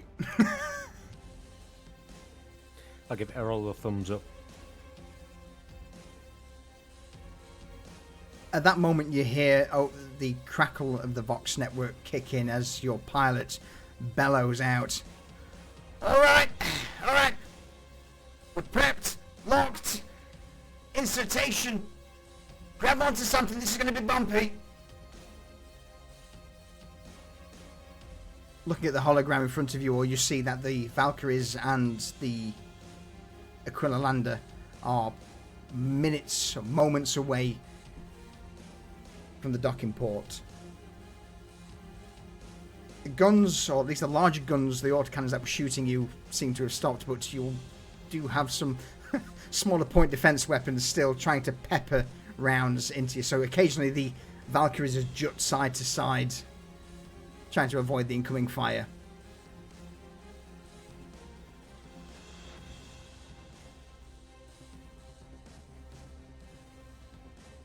Piece of cake, she said.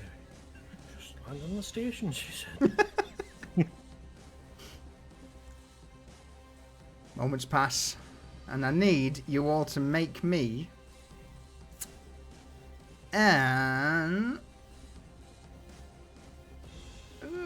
let's go with a difficult, challenging reflexes check, please.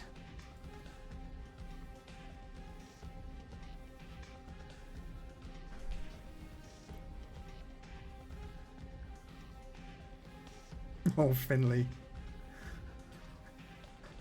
Oh, no. Let me get rid of the targeting thing there.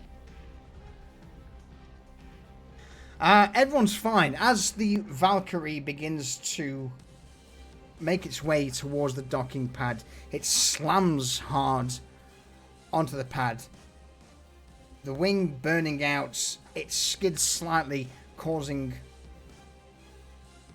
well, Finley, you're the only one who failed. As the Valkyrie hits the docking port, what happens to you? The rest of you grip on for dear life, holding onto the seats. Maybe you're buckled in, but Finley, you're not. Finley's not really, like, he knows what's going on. He's just not expecting that rough of a landing, so he's kind of still a little nonchalant in his chair, which causes him to, like, launch out of the chair a bit forward and smack his head into the holographic projector. The projector fizzles and breaks. You just see now just this green static hue in front of you all as Finley's launched across the interior of the Valkyrie. He's got a fresh new, like, dent, and the paint on the top of his helmet's all just, like, scraped off.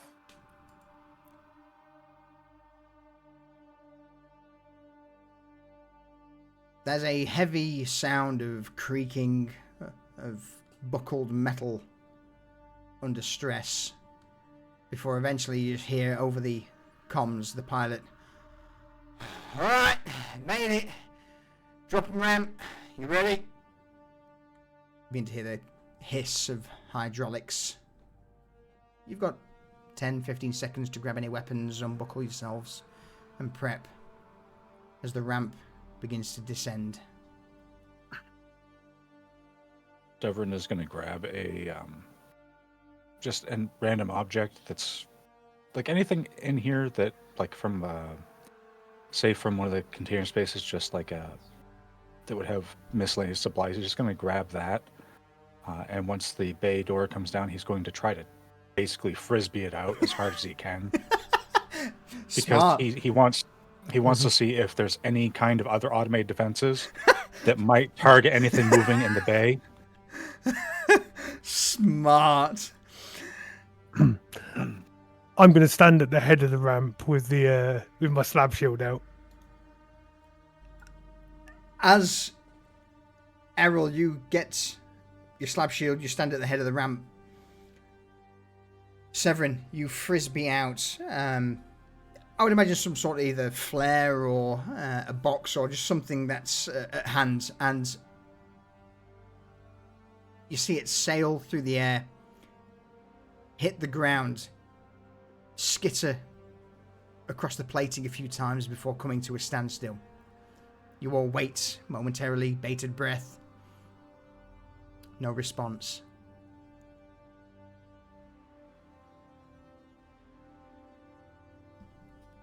I'll tap Errol on the arse, give him the old double slap. Let's go, Errol.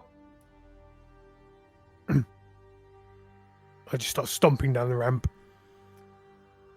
Severin's going to ready his pistols and be looking up because he thinks that's probably where there would be defenses if there are here. Just because Errol's shield's really good from the front, but not so much above. Excellent. Finley? Nathaniel? Finley will be doing the same. Finley will have Willbreaker out, and he'll be, where Severin's not looking, Finley will cover those blind spots, looking up around, seeing if there's any automated defenses, stuff like that. Excellent. Nathaniel's pretty much going to try and stay towards the middle of the group in case anything does break out. But his main focus on is definitely going to be what's happening to the psychic energies around him. Like if there's any psychic phenomenon happening that maybe someone might step into some kind of trap or something. So, with that said then, as you all depart and begin to make your way down the exit ramp of the Valkyrie into the dock itself, Finley, you peel to the left and up. Severin, you to the right and up. Constantine, you're behind Errol, pistol drawn. And last but not least, in the middle of this formation is you, Nathaniel.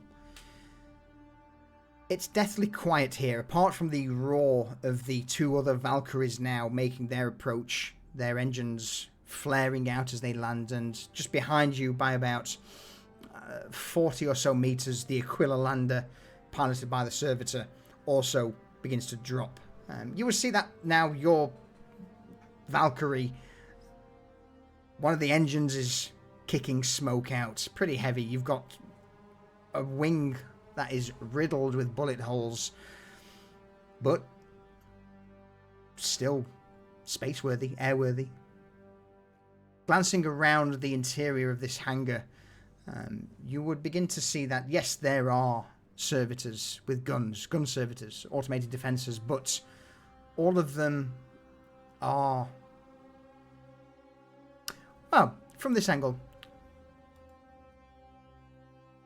roll me a... Intuition? Yeah, roll me an intuition check.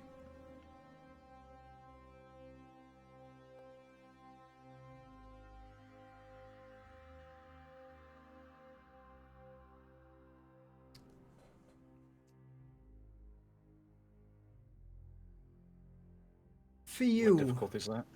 Just straight stand. Yeah, just challenge him. Okay. From this distance, just you're more focused on what's, this is intuitively what you feel as you exit the Valkyrie. Severin, you and Finley are too busy, same with Errol, just trying to judge for immediate threats. Glancing around, seeing if anything moves, looking for any immediate danger, which nothing really gets your attention.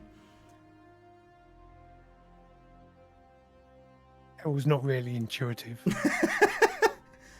Constantine, you're the only one really who would have a brief moment to take notes, and as the rest of the crew are currently glancing around the dock, you begin to make out a few more details. That the servitors aren't just deactivated, they seem dead. A few of the servitors that are closer to you, who are on cupolas on the roof perhaps, or on the walls, just seem to be slumped in their connective pods. The guns drooping down to the ground, and a few of the close ones you would see blood running down either through their mouth or through eye sockets or through the various connectors that jut into them.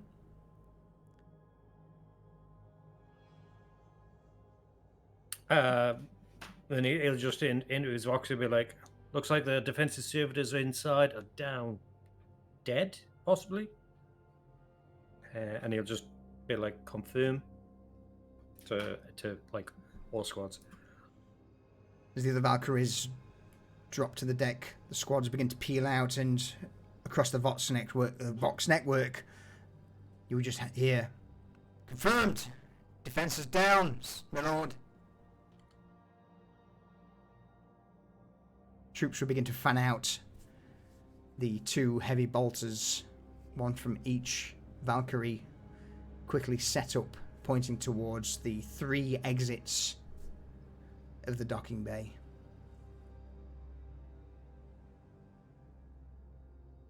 After the sweep, Finley's gonna go over to each of the squads and just randomly say, you, making sure he gets 4 people. You're with us. Just randomly choosing 2 people from each squad after they've set up and we've done our sweep of the area. All right. And then I'm going to turn to Severin. I'll be like, all right, Severin, space station. Where would be the comms hub and defenses? They all in the center tower. That's what I would think. All right, cool. Defer to you. Great. That's where we're going anyway. We don't have any schematics for the center pillar, so I guess we'll just fucking make it up as we go, eh?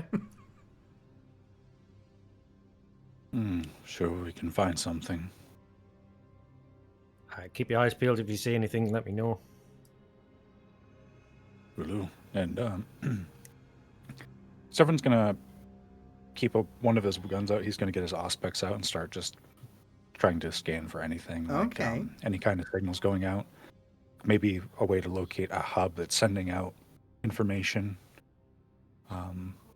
which would be what, radio frequency?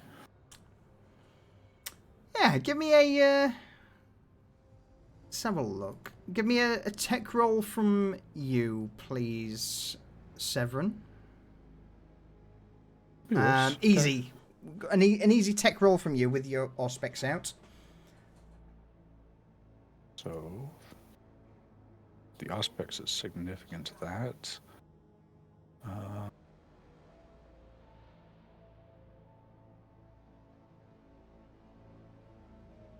Alright, okay. It just allows me to use the test for that thing. Okay. So tech test. Alright, here we go. So, with the Auspex out, you begin to scan the local area. There is a vast amount of interference. Now, this doesn't seem to be interference from something actively trying to block you. It's just the readings you're getting make no sense whatsoever. You get a reading, and then almost a few seconds later, it seems to spike and then reset back to almost the exact same frequency, or Oh yeah, the exact same frequency it was at moments before. Like it's on a loop. Or perhaps rewound. You see a spike in a radio frequency before it then seems to almost rewind itself back to what it was before. And there's no pattern to it, but it happens quite often. Nathaniel, can I ask you to roll me a psychic mastery check, please? In fact, no, sorry, that's go for a presence, an easy presence check, please. No.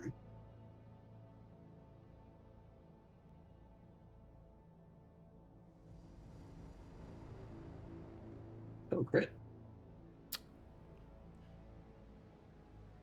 You would feel here that, similar to what Severin's experiencing, that there seems to be some sort of psychic feedback loop that draws you towards the center of the station. A feeling that reaches out towards you and then pulls back. Reaches out towards you, pulls back.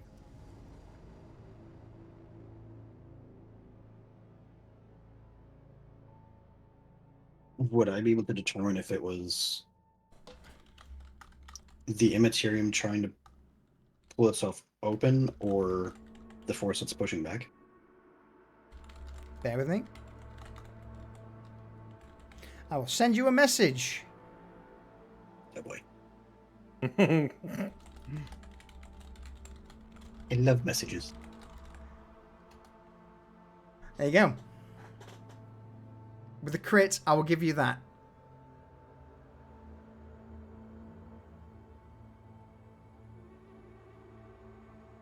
Oh, nice. Okay. It's not a good sound.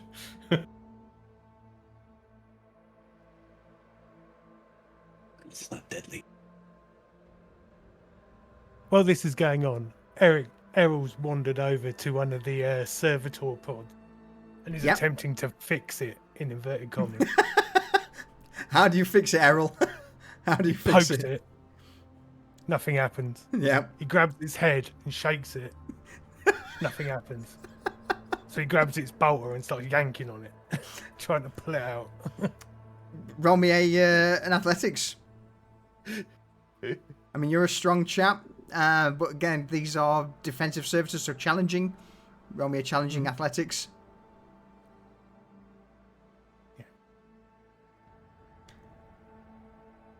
You pull and pull, but with this thing being a defensive end placement, the amount of bolts, the amount of armor plating on this servitor, it doesn't come loose just from your pull alone.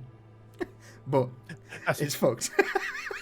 Yeah, so he goes. So he just dusts his hands off, looks round at Constantine, and says, "Broken."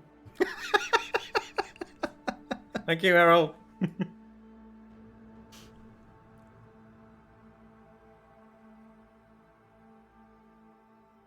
Gonna look around at his team and the stragglers that have come with, and be like, "All right, we're moving out. We'll take the central corridor into the center of this station. Keep your eyes peeled, front and back. I don't want anything sneaking up on us. Errol, you'll be taking point. You good?" Good. Nathaniel, you good? What are you doing? All of these forces are coming from the center of the station. I believe we must proceed with extreme caution.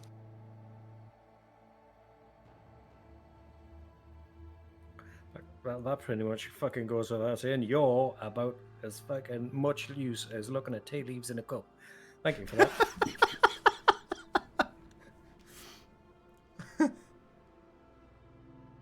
All right, anybody else want to state the fucking obvious? The guardsmen who have taken up positions just look over towards you, shake their head, and then go back to guarding the 3 doors that lead to the dock that you're in. Wonderful. Move out. So, just to confirm, who's staying where? What's happening at the moment? I would say Marshal Trask and the rest of the squads are holding a current defensive position with the heavy bolters. Okay. Finley's gotten the 4 other members to come with us. Okay. And he's fallen in line with everyone as we are starting to make our way. So, you're taking 4 soldiers with you. Is that correct? Okay. In that case, then, bear with me. Just in case if I need them. Okay. So, with that then, yourselves and the 4 guardsmen head towards the larger bulkhead door that leads into the station proper. As you get towards the door, you look at the cogitator. That's... there's still power here. There's lights. Life support's still working. Granted, the odd lumen bulb flickers every now and again, but that's to be expected on pretty much any Imperial vessel or station. Looking over the cogitator at the door, you input a open command hit of a button, and the door begins to slowly open. Above the door, it gives you a rough approximation of the atmosphere that seems to be stable across the station. No alerts. And the room beyond this door is known as station arrivals. Almost an administration area for those stepping foot onto Ark Venenatus.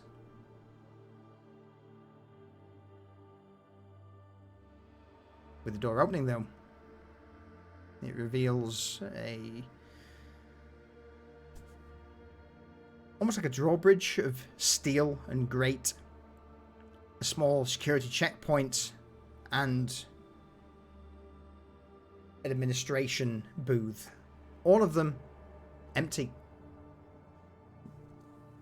With the exception that as you begin to step through the doorway into this arrivals, you begin to see things such as servo skulls lying lifeless on the ground. The other servitors, that's again defensive gun servitors in their cupolas, or other servitors that would maintain this place, are all stationary, unmoving, dead.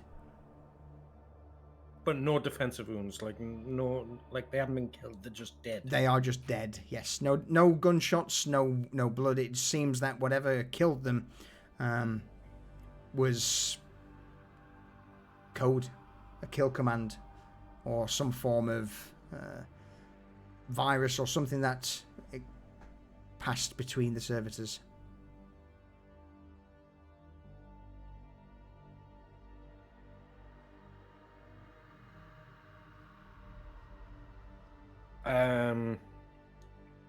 Okay, so we've just entered it. Like, Yep. Is there any markings like telling you where to go?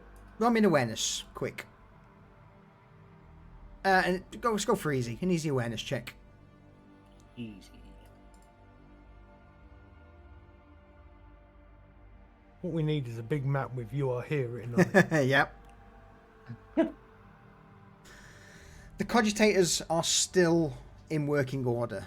The green glow from the screens illuminates the room, and there is, for a brief moment, Constantine, you see at the far end of the room a slight hint of movement. Something ever so slightly just shifts. A servitor, its head, just turns to look in your direction. Nothing else. No other part of its body moved, just ahead.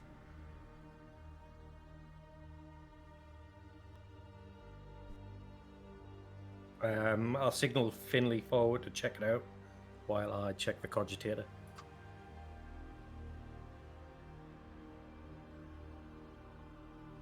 All right. Step up to the cogitator. Begin to input commands. What are you looking for? Schematics See if I can get locations, any diagrams, or... I'd say that sound like an easy tech test as you begin to flick through it. Oh, come on. Yeah. Even... Oh man, the rolls today have been rough. Mm-hmm. You begin to flick through the cogitator and you get a rough map of the outer ring of the station. A multitude of corridors, of storage areas, of various vaults. But even with your authorization, you just cannot seem to penetrate deeper into the central tower of the station. Granted, you find routes into the central tower, but you can't see what's in there. You can't find any details of how the internal layout of the central tower is. You can't see what's contained there.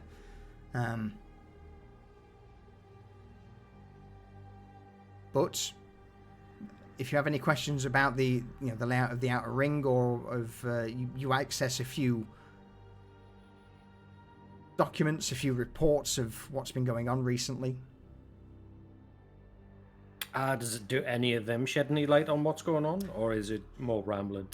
There's the vast majority of it is rambling, but there does seem to be a few logs, reports that this object Theta 77 has been unlocked or stolen, acquired from its vault.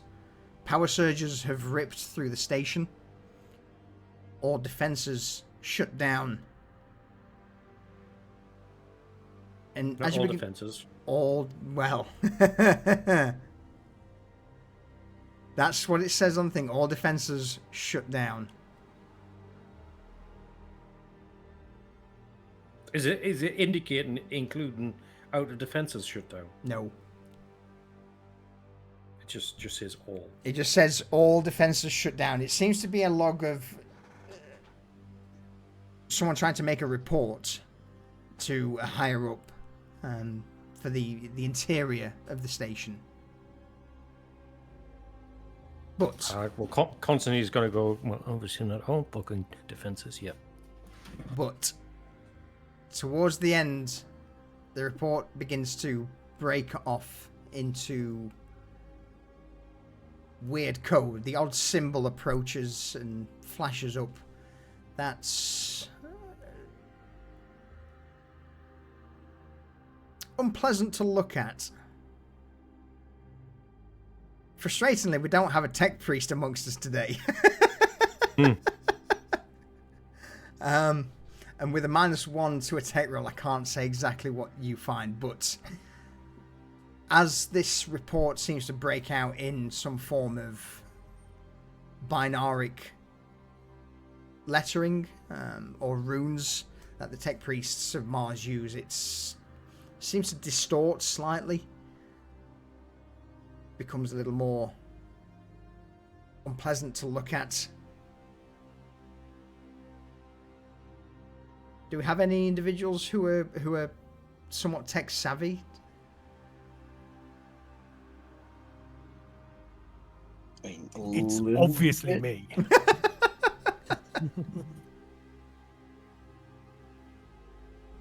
Nathaniel, you going to say something? Yeah.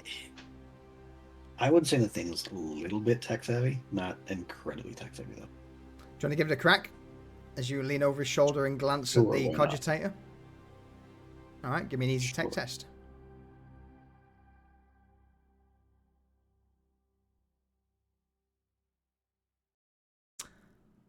You don't know much, but you certainly know corrupted code, heretical code, when you see it. And from the odd glimpse, a single word of binary apostates, well, sorry, 2 words, binary apostates springs to mind.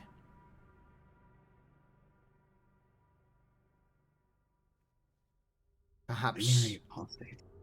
perhaps a group within the station, perhaps something external.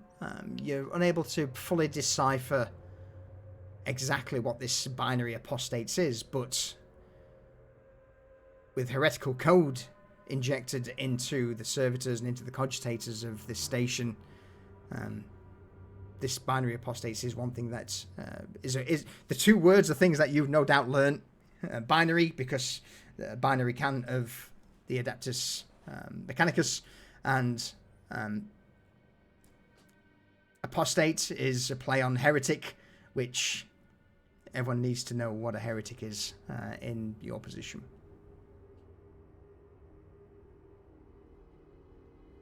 Mr. Constantine, have you by chance heard of any binary apostates? Binary apostates? Yes. It seems some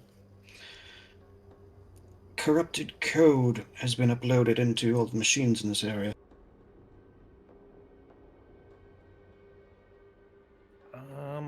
Would Constantine have any? Put two and two together. I'm leaving this up to you. What, like? You've been around the Inquisition enough. Okay, so he'll know of the Dark Mechanicus, like. Mm-hmm. Okay, I'd be like, oh great, so we have Heretic Mechanicus, yes? It would seem that would be the case, yes.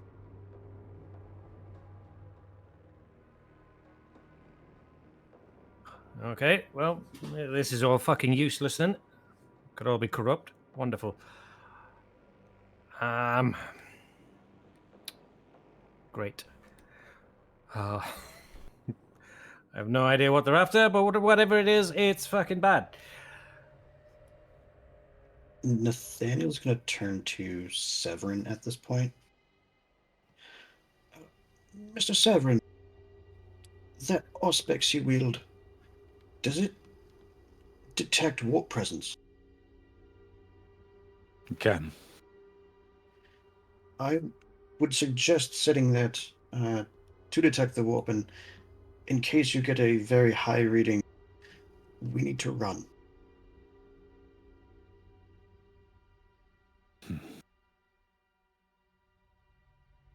All right, Seven will start fiddling with it to try to. He's going to use the previous algorithm that was there for when we were analyzing the blood for warp traces and stuff like that. He'll use that as a baseline to try to get it set up to determine any kind of surges. Awesome. I'm going to say that goes off automatically. I'm not going to ask for a roll for that because you've already scanned something that's warp tainted with that device. After a few clicks and whirs of the auspex, there's a beep, and it's configured to detect any fluctuations in... Roll me 2d10. Let's hope for a big number. Big whammy, big whammy, big whammy. So this is a percentile, yeah? Yep. Oh, okay. Yeah, I'll just That's roll me a actually pretty D100. So, anything within 75 meters, you will get a blip. That's a good roll. That's a very good roll. So I'm guessing that while it's doing this, it's probably not going to pick up anything else because it's set to a very specific thing. So he's just going to basically keep sweeping it around, like it's aliens, just Yeah. you know, trying to detect that one particular thing. Well, as you're dialing it in, Rayvon, I'm going to refund that because that's exactly what's happening. That's you and I, good sir, are on the same wavelength. As you begin to dial it in on the settings, the sound emitted from the Auspex changes from static to what appears to be at first a few voices. It seems to be this horrific screeching that echoes out from the Vox before, as you dial it in, turns into that of chanting. A constant loop of binaric chanting.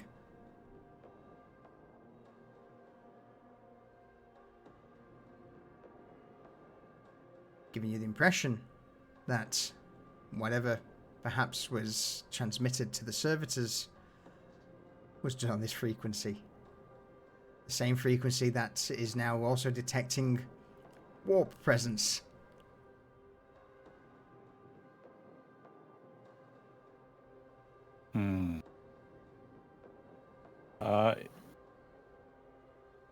Well, everyone around can probably hear that going on. Yep.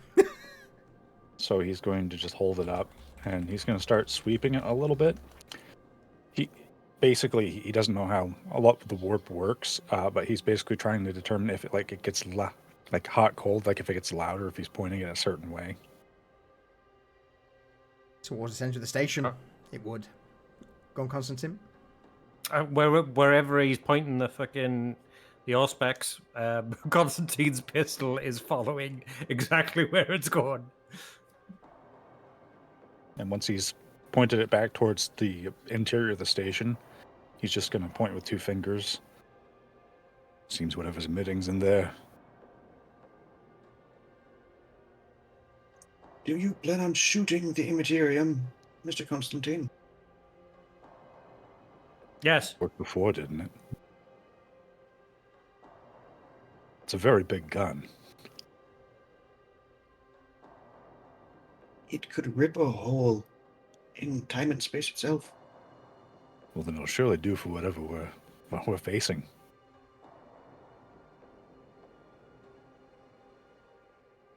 That's not a place I would like to open.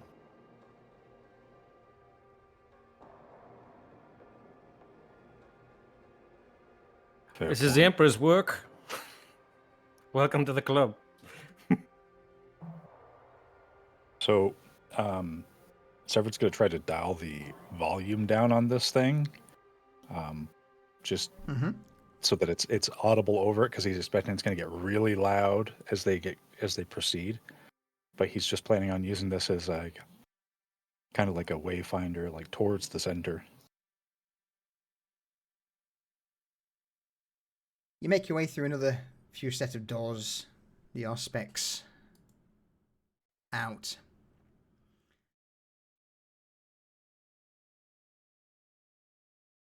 Is there any conversations that would happen between you all? Just a little bit of banter or anything of note? Nope, Finley's just on edge, keeping his eyes peeled down the hall. This feels like a not banter situation. Or any reports? Eyes ahead, watching the shadows, like down to pointing, only speaking if there's something that really requires it, like movement or something like that. Yeah, the only words that had come out of Constantine would be reporting back to the teams, just telling them we're moving. Roll me an awareness check, Constantine. Very easy. In spite of you keeping your voice low, as you begin to whisper or talk, ask for reports,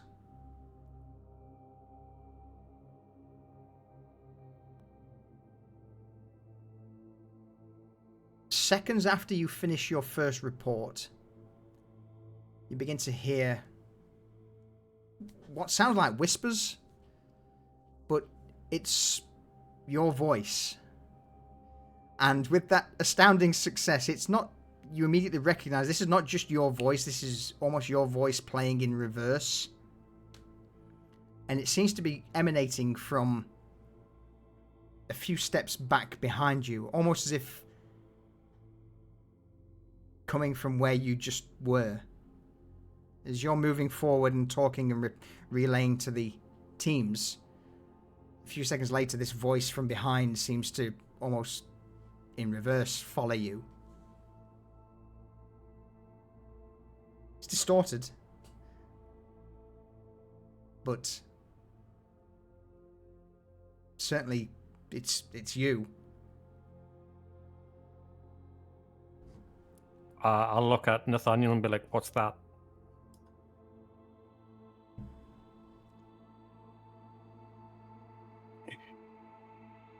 It could be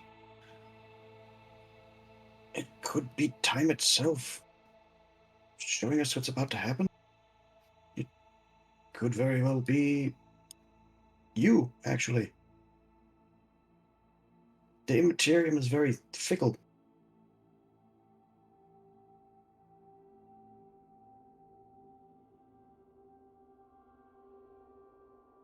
Great.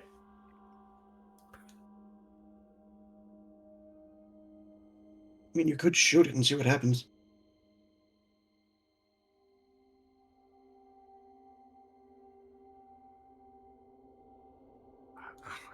I could shoot the warp. The closest thing to the warp is you right now, Nathaniel. Just remember that.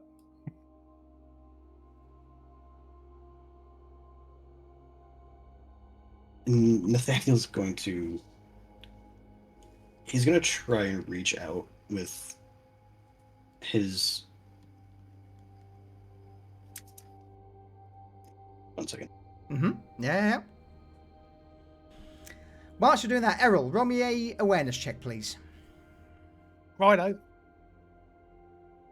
With you being at the head of the crew, shield up, off to the side you see a corridor that stretches down.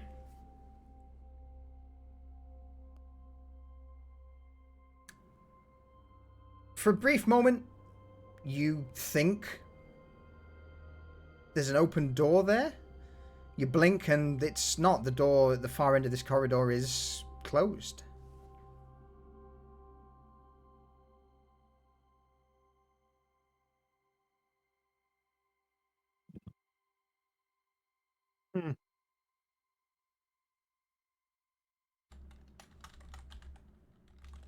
That looked open. What's that, Errol? Door, I thought it was open. You glance down the same corridor now as you approach it, Constantine, and you see that all of the doors are closed. The cogitators next to them glowing red, locked. Seem like they've not been opened in weeks. A layer of dust on the corridor, undisturbed.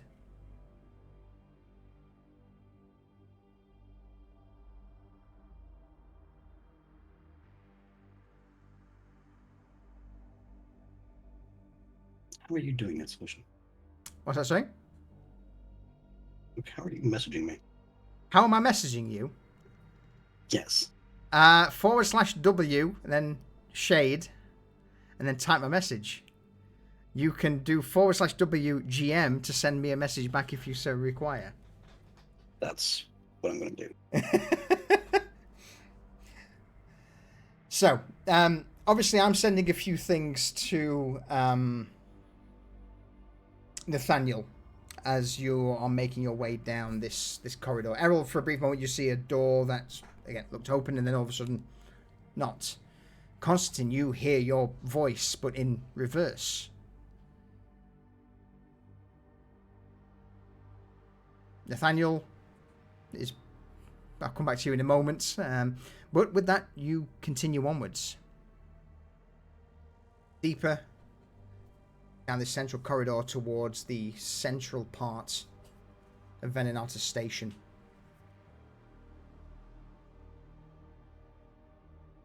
A few other things now start to get everyone's attention. You turn one way in a corridor and then find yourself almost back to where you were, or at least it feels as if you're not making progress, as if you're backtracking.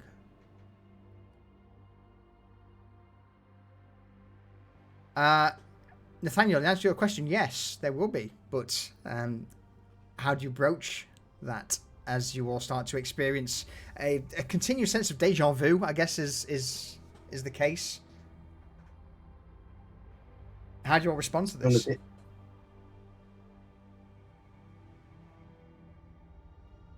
Nathaniel's going to kind of remember that there are two forces at work here.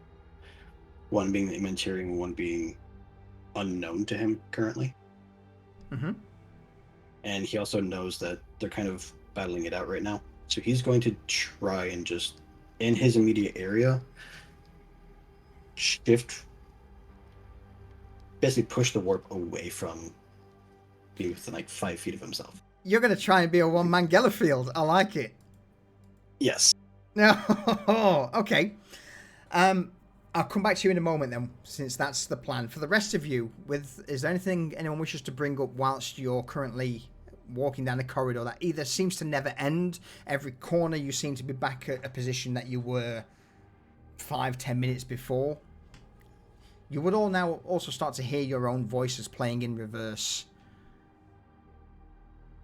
And I dare say you're all now starting to realise that it seems to be some sort of either time dilation or temporal loop that you're stuck in.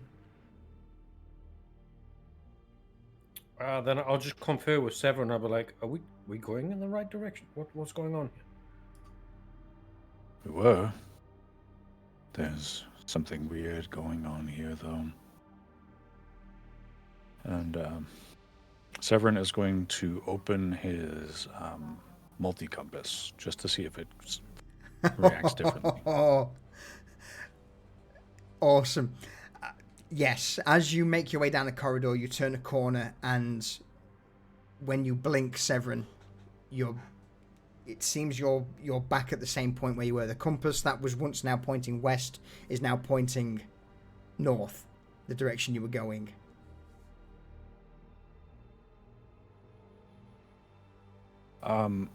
Severin is going to start, instead of just going straight towards the middle, he's going to start trying different corridors and seeing if they get different results. Okay. Like if there's like somehow a passage through this, and like, because he's thinking it's a bit like a rat maze, and maybe like the shortest line to the center isn't the correct path somehow. Like he can't really explain it. He's just used to going through these. He's used to navigating in void ships where up and down are relative. So he's just thinking a little bit outside the box as to how to get closer to where they want to be without just trying to go straight towards it and having this loop reoccur. Roll me a very easy navigation check. You've cottoned on to what's going on here. Whilst this is going on, Nathaniel, you begin to reach out, maybe not to the Imperium, but to whatever this other force, this alien force is that seems to be battling against it. You can't seem to make a connection. Whenever you reach out in the direction towards the center of the station where this other force is battling, it seems to be almost repelling you as well, as a user of the warp. But it does bring you the idea of that of the Gellerfields, how they are projected around a ship, how a dreaming psyker makes up the rules of reality around a vessel. And well, let's find out if you do it. Roll me a psychic mastery check, if you would be so kind. Challenging. Absolutely. This is indeed challenging. Whilst you're doing this, Severin, you start to lead the group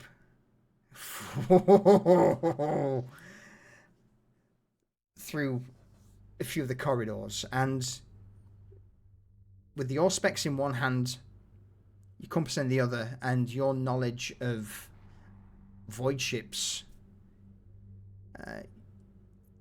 you begin to plot a course through the winding maze of corridors and locked vaults. Sometimes you are sent back a couple of steps, but the vast majority of the times you begin.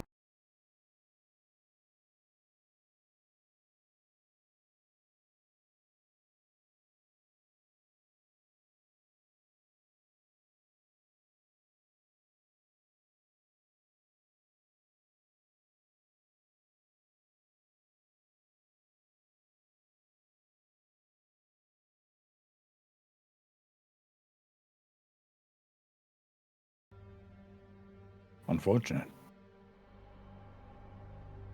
My headphones have died. Give me a moment, everyone. Yep. Damn. Fucking alright. amateur hour.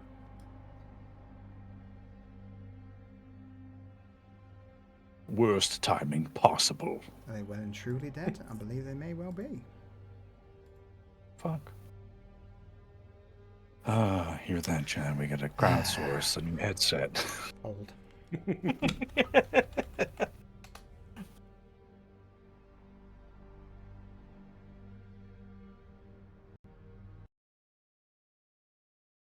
All right, there we go. I'm back.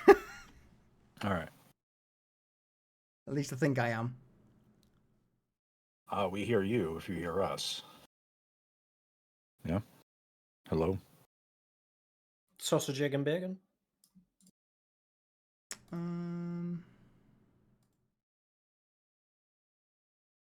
Needs to swap Discord to the other device, perhaps? No idea.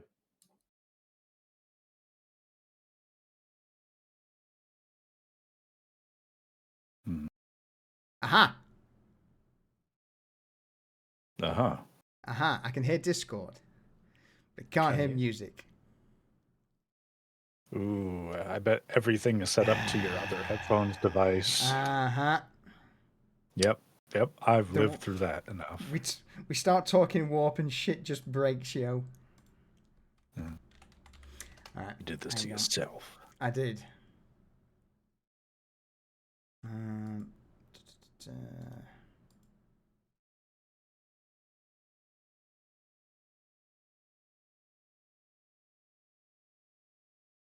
Apologies about that. There we go. I think we're Gucci. I think we're good.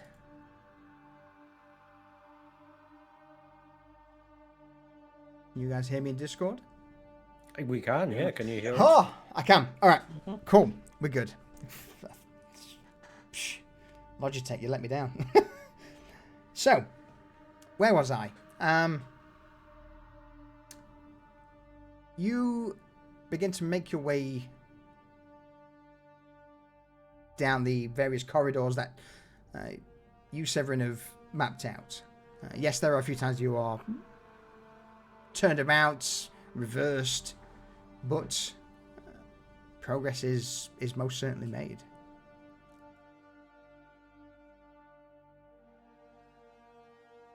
Nathaniel, with you leading and trailing the group, you begin to close your eyes, concentrate, and focus on, I guess the best way to describe it would be reality. How do you project this field of reality, this Geller field around you? What do you do? At the moment, he's trying to envision basically whenever he stepped onto the station, trying to get the feeling of just that first step embedded into his brain and projecting that basically around him. He's trying to... I don't know how to say it.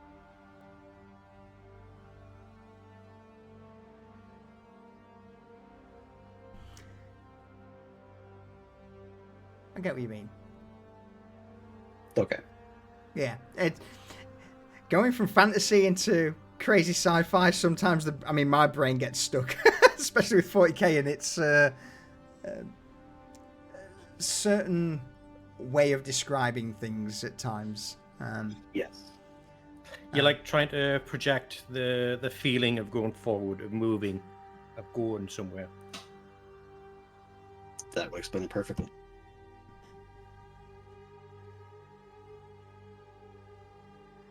On this path, it doesn't take long before you find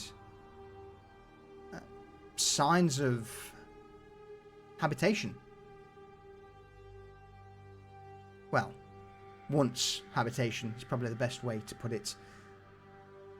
Blood slicked on the floor leads in a trail around one of the corridor's corners.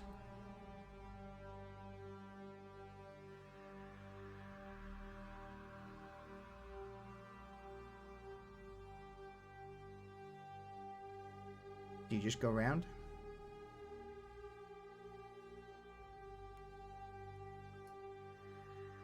So this bubble he projects, how far is it out? Nathaniel, you say about 5 Yes. meters? Yeah. Until I can get comfortable with the situation, until I can get comfortable with actually casting it. And then he's going to try to expand it. Then Constantine will, because like when I'm standing next to him, it'll feel normal again. That echo goes away, right? Yep. And he'll be like, oh, so yeah, he'll signal for the group to close ranks, and he'll push Nathaniel to the middle of the group and be like, okay. Because I'll be able to tell he's using psychic powers, right?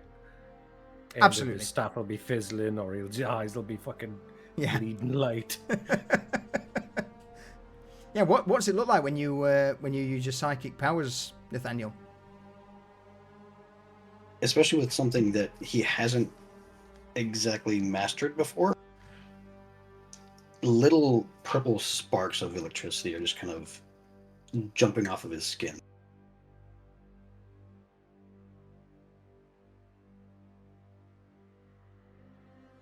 There's a slight crackling in the air and the burnt smell of ozone. Yeah? Whatever voices you all heard, whatever sights, little relapses of reality, that of perhaps time being rewound that you saw before, whilst you're next to Nathaniel, those seem to cease. But what doesn't cease is this trail of blood that's currently in front of you leading around one of the corridor corners off to the side.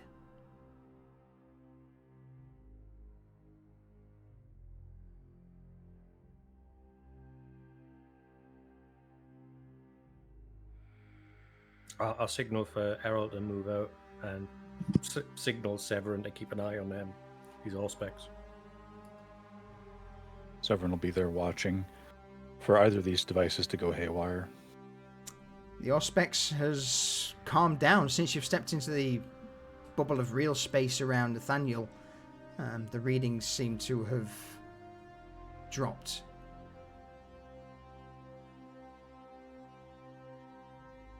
Granted, maybe because at this moment in time the Auspex is in real space and not affected by whatever is outside.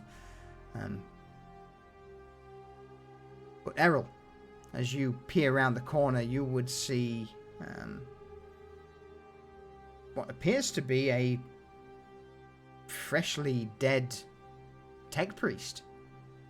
The red and white robes of the Cult Mechanicus adorn him, but he is missing quite a considerable section of his upper abdomen.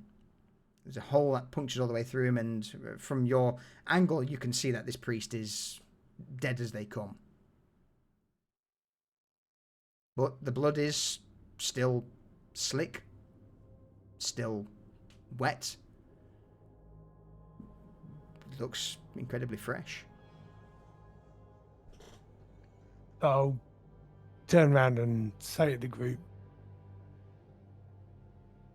dead clanky man, still wet.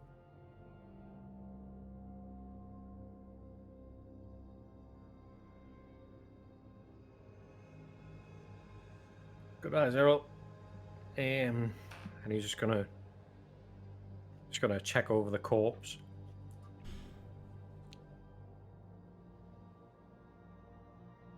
Is it armed, or has it got a tablet or like a... Yeah, there is indeed Data slate. a small data slate cradled in the hand, along with, again, as you glance over the corpse, Constantine, it seems that this is relatively fresh. But with the data slate from the tech priest in hand and you glancing through it, and the last time an entry was entered into the data slate was over a week ago. And that data slate seems to mention power fluctuations, servitors going haywire, perhaps when this all kicked off.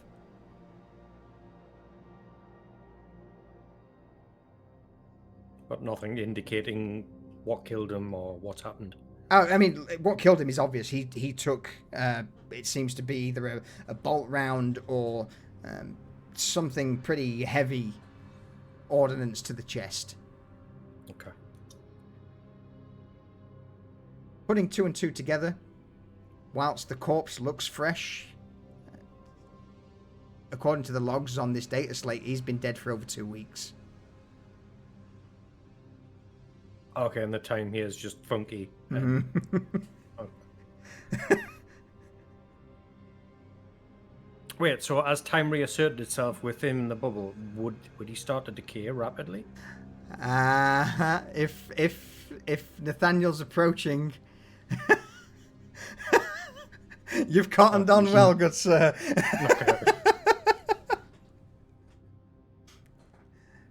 Nathaniel would try and keep as close to everyone else as he could. All right. So with that said, as Nathaniel steps forward within the small bubble of real space around you, you immediately just begin to see this corpse just deflate. The smell of rot, of pestilence just bursts out. And to the point where he seems to decompose even faster than what 2 weeks should have done in this environment.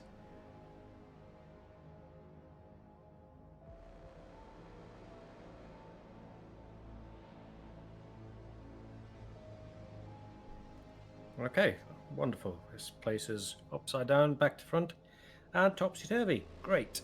Let's keep moving. Nathaniel, you keep doing what you're doing. What I will say is, gonna focus on, yeah, so go on, Nathaniel. he's just going to focus on the Geller field. He's got his one hand on the back of Errol, and his eyes are closed, just trying to focus as much as he can. One thing I will say to you, though, Constantine, is that this is a tech priest who is dead. It's not Skitaria. It's not Skitaria, this is an actual tech priest. So whatever information's on that data slate will no doubt also have override codes, passkeys, maps. I will pocket the fuck out of that. Yes. Yeah, it's certainly will no doubt have a variety of interesting bits and pieces of information that would open up the rest of the station to you.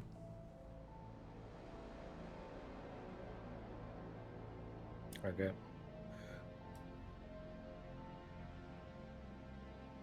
So I'll actually you say it had maps.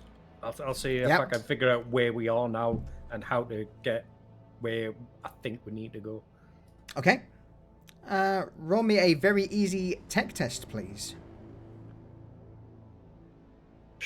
Easy. Tech test. Very easy. Very easy. Come on. You can't fuck this one up. Anyone want to help him? Not that he needs it. I don't need it. I nailed it. All right. As you flick the map up, now in this bubble of real space from the data slate, it seems that whatever journey you've been on, originally it seems that you were moving towards the center but kept getting shuttled away to the odd corridor halfway around the station. But with Severin keeping to a certain path, you're not too far from the central bridges that extend from the ring of the station towards the central pillar. You judge that it probably take roughly half an hour to an hour tops to make your way towards the central chambers.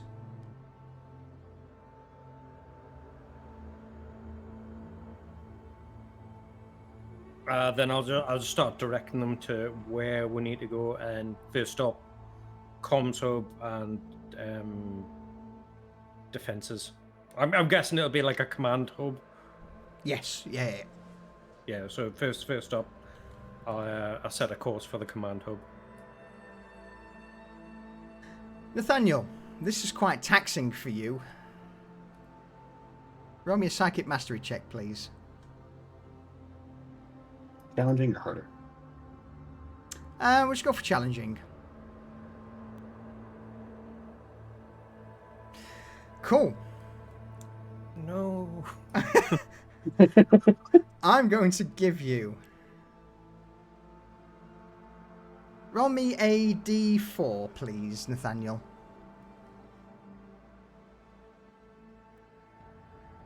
That's good. You get a single warp charge as Nice. as you're making your way through. But granted, due to this, in your wake, there seems to be, as you all turn to glance behind you, your journey through the corridors seems to have left it in... it looked almost frozen. There's a haze in the air of frost. Whatever moisture was clinging to the bulkheads and the walls of the corridor has now frozen. Your entire trip here is basically now covered in hoarfrost.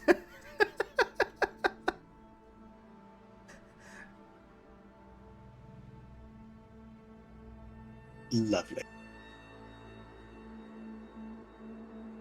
Better than what it could have been. Could have been worse. Could have been a hell of a lot worse. But for the moment, I'm not... Since you're still keeping this field of reality up, Nathaniel, I'm not going to allow you to purge it because this is an ongoing thing. Unless, of course, you choose to drop the field. Nah, I think we're good for a little bit. All right.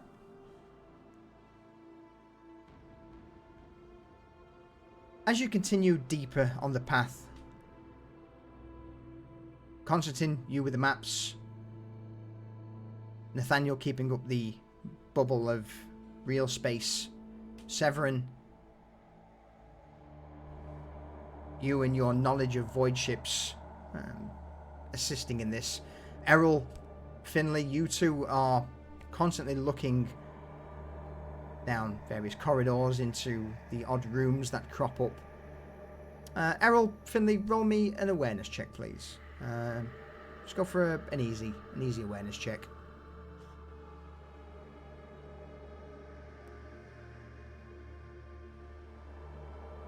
What the hell, dice?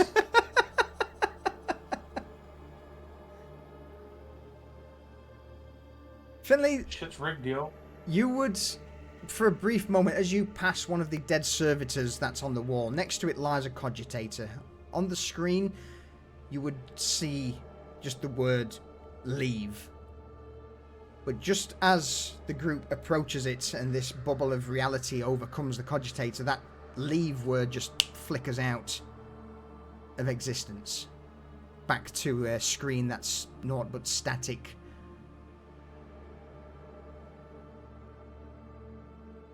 Oh, Errol sees everything. Holy shit. Errol's on edge. His eyes are He darting is. everywhere. From further down the way, Errol, you would see a large door that leads to the central chamber, one of the arms that moves from the ring around the station to the central pillar, your destination. For a brief moment, you would see movement as you round a corner, that the door itself seems to close. The cogitator goes from green to red. And just as the door's closing, perhaps you would just see signs of movement. Hint of a red cloak. A shine of a weapon, a glint of a weapon in the flickering lights, and that to you wasn't just a trick of the mind. No, that you've just seen someone close the door ahead of where you're going. Mm-hmm.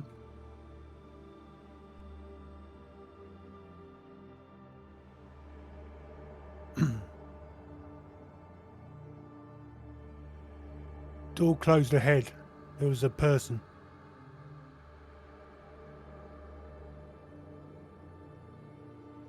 Lead on, Errol. Weapons up. And Constantine's going to draw his chainsword and switch his pistol over to his left hand.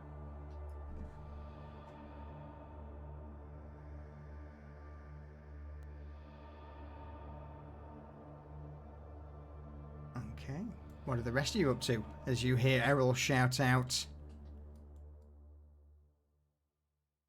The Ripper snaps up and clicks into my shield. So bear in mind, at the end of this corridor, there seems to be a large door that's just been shut. The cogitator's just flicked red to show that it's been locked. And there is certainly someone moving, or who has closed the door behind it. Finley, what are you up to as Errol calls out the alert? After kind of sitting there as they're moving, seeing that a screen saying leave and disappear, he's trick of the mind. He didn't see it. That's not real. This is just some horse shit in his mind. And he's gonna hear the person, and he's gonna snap to with Willbreaker pointed down towards down the hall as they keep moving, looking for even just the slightest sense of movement to open fire.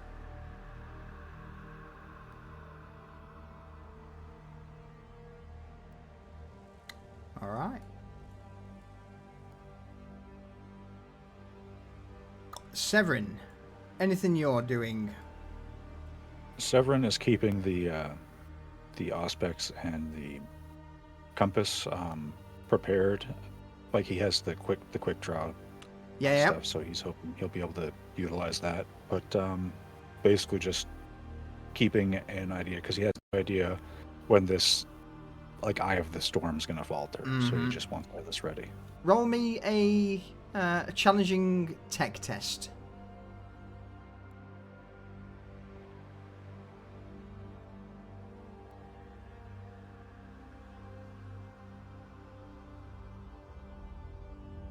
There's a brief moment, just as you hear Errol shout out that the door's moving, that you look down at the auspex, see that there is a pulse, that there is some form of trickery afoot. But as the door slams shut, that line seems to drop down back to what you now see as background noise. So you don't know exactly what's happening, but you know that something is beyond the door you're approaching. The code that was ringing out from the auspex, you hear this gothic binaric chanting for a brief moment in your ear before it cuts out as the door closes.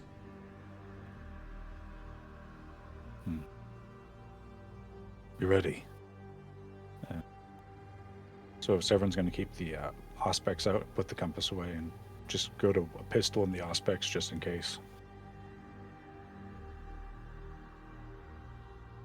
So we'll get to the door, and I'm going to see if I can use a data slit to unlock the door, and then have Errol breach. Let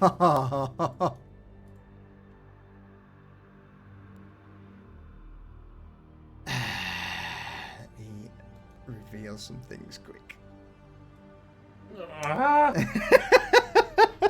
So, you slide up to the door.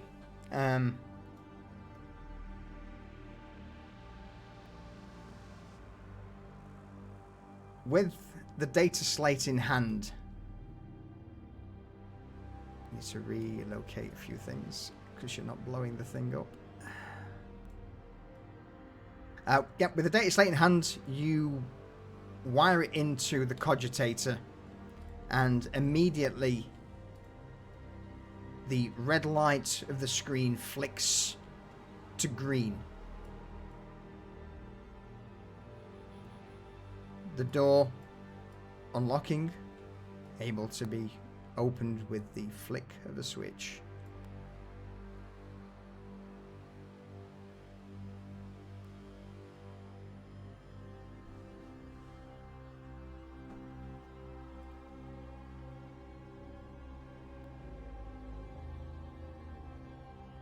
What do you do?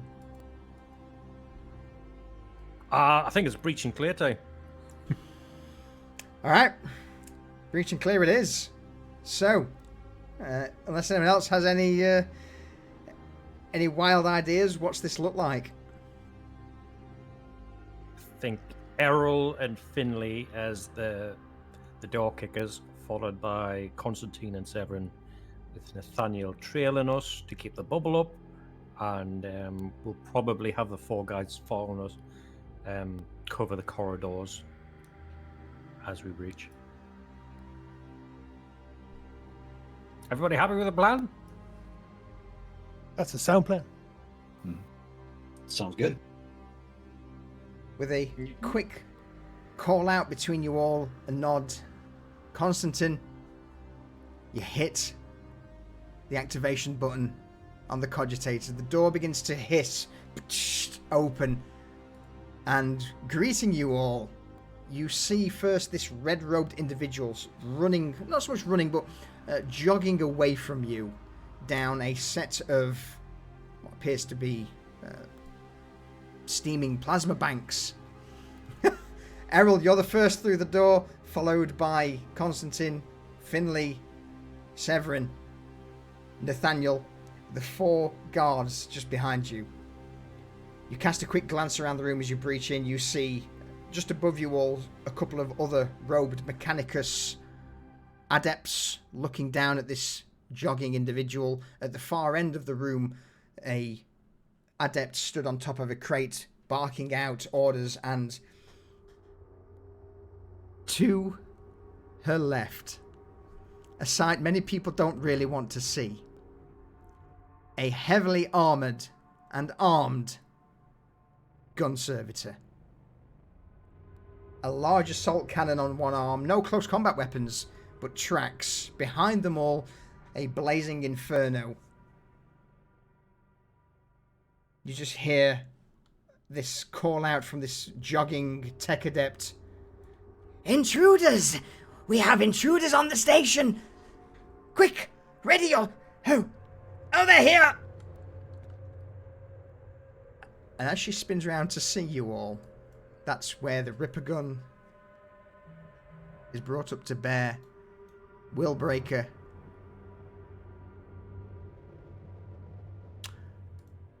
Roll me initiative. How do you roll initiative again? Fuck. Right click your token, click the cross sword and shield. That's the one. And that, I think, is...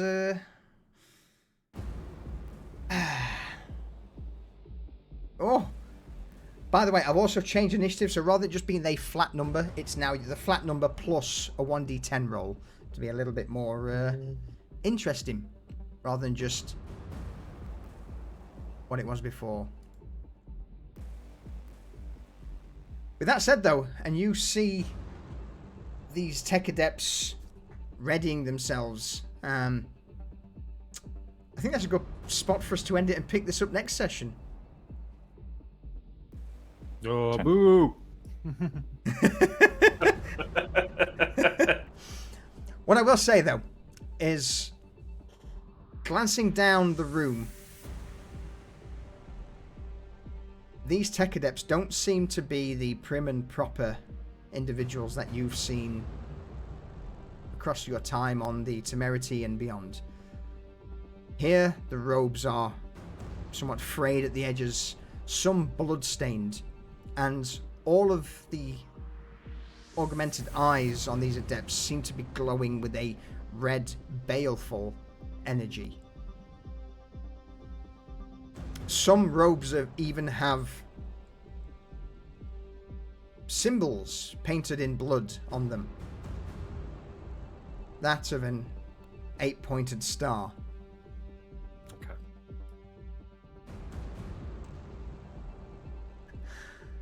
With that said, though, I think we'll pick things up next week in the midst of combat against what's that? 7 adepts and an incredibly heavily armed and armored gun servitor.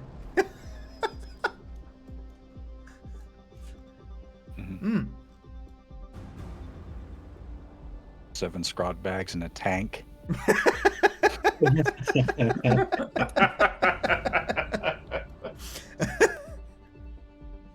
But yeah, with that, welcome to Ark Venenatus, a black vault of the Adeptus Mechanicus, where weird shit's going on, a heretical or heretic Mechanicus cult have been let loose, and some timey-wimey bullshit.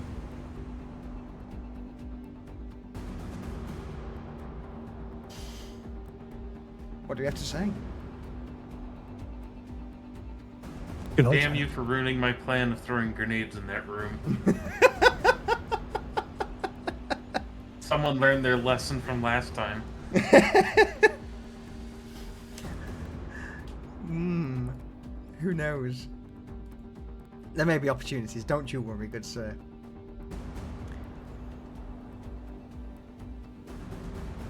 Alright, with that though. Goodbye, Goodbye, chat. chat. Bye, chat. Hi, Chan. Have a good night, chat. Boy. See you next time from Imperium Maledictum. But don't forget about tomorrow. Tomorrow, D&D.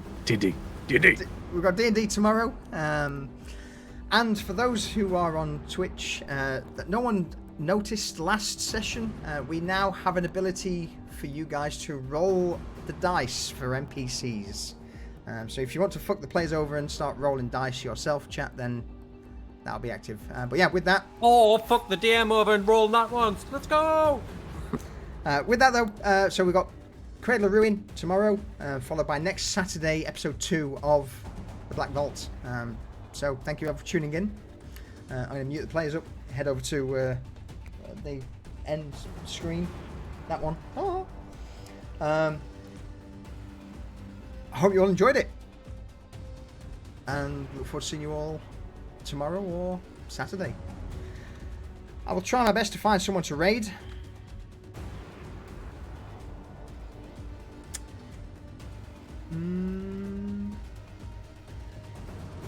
Durs, you're you're streaming and watching? All right, let's go. Judge Durs playing. I'm just starting out Claire's obscure. Now we're gonna come and judge you, Durs. We're gonna come and judge you. See what you're up to. With that though, everyone, thank you for joining us. I'll see you all tomorrow for D&D, and if not, Saturday for more Imperium Maledictum. Ta-ta for now.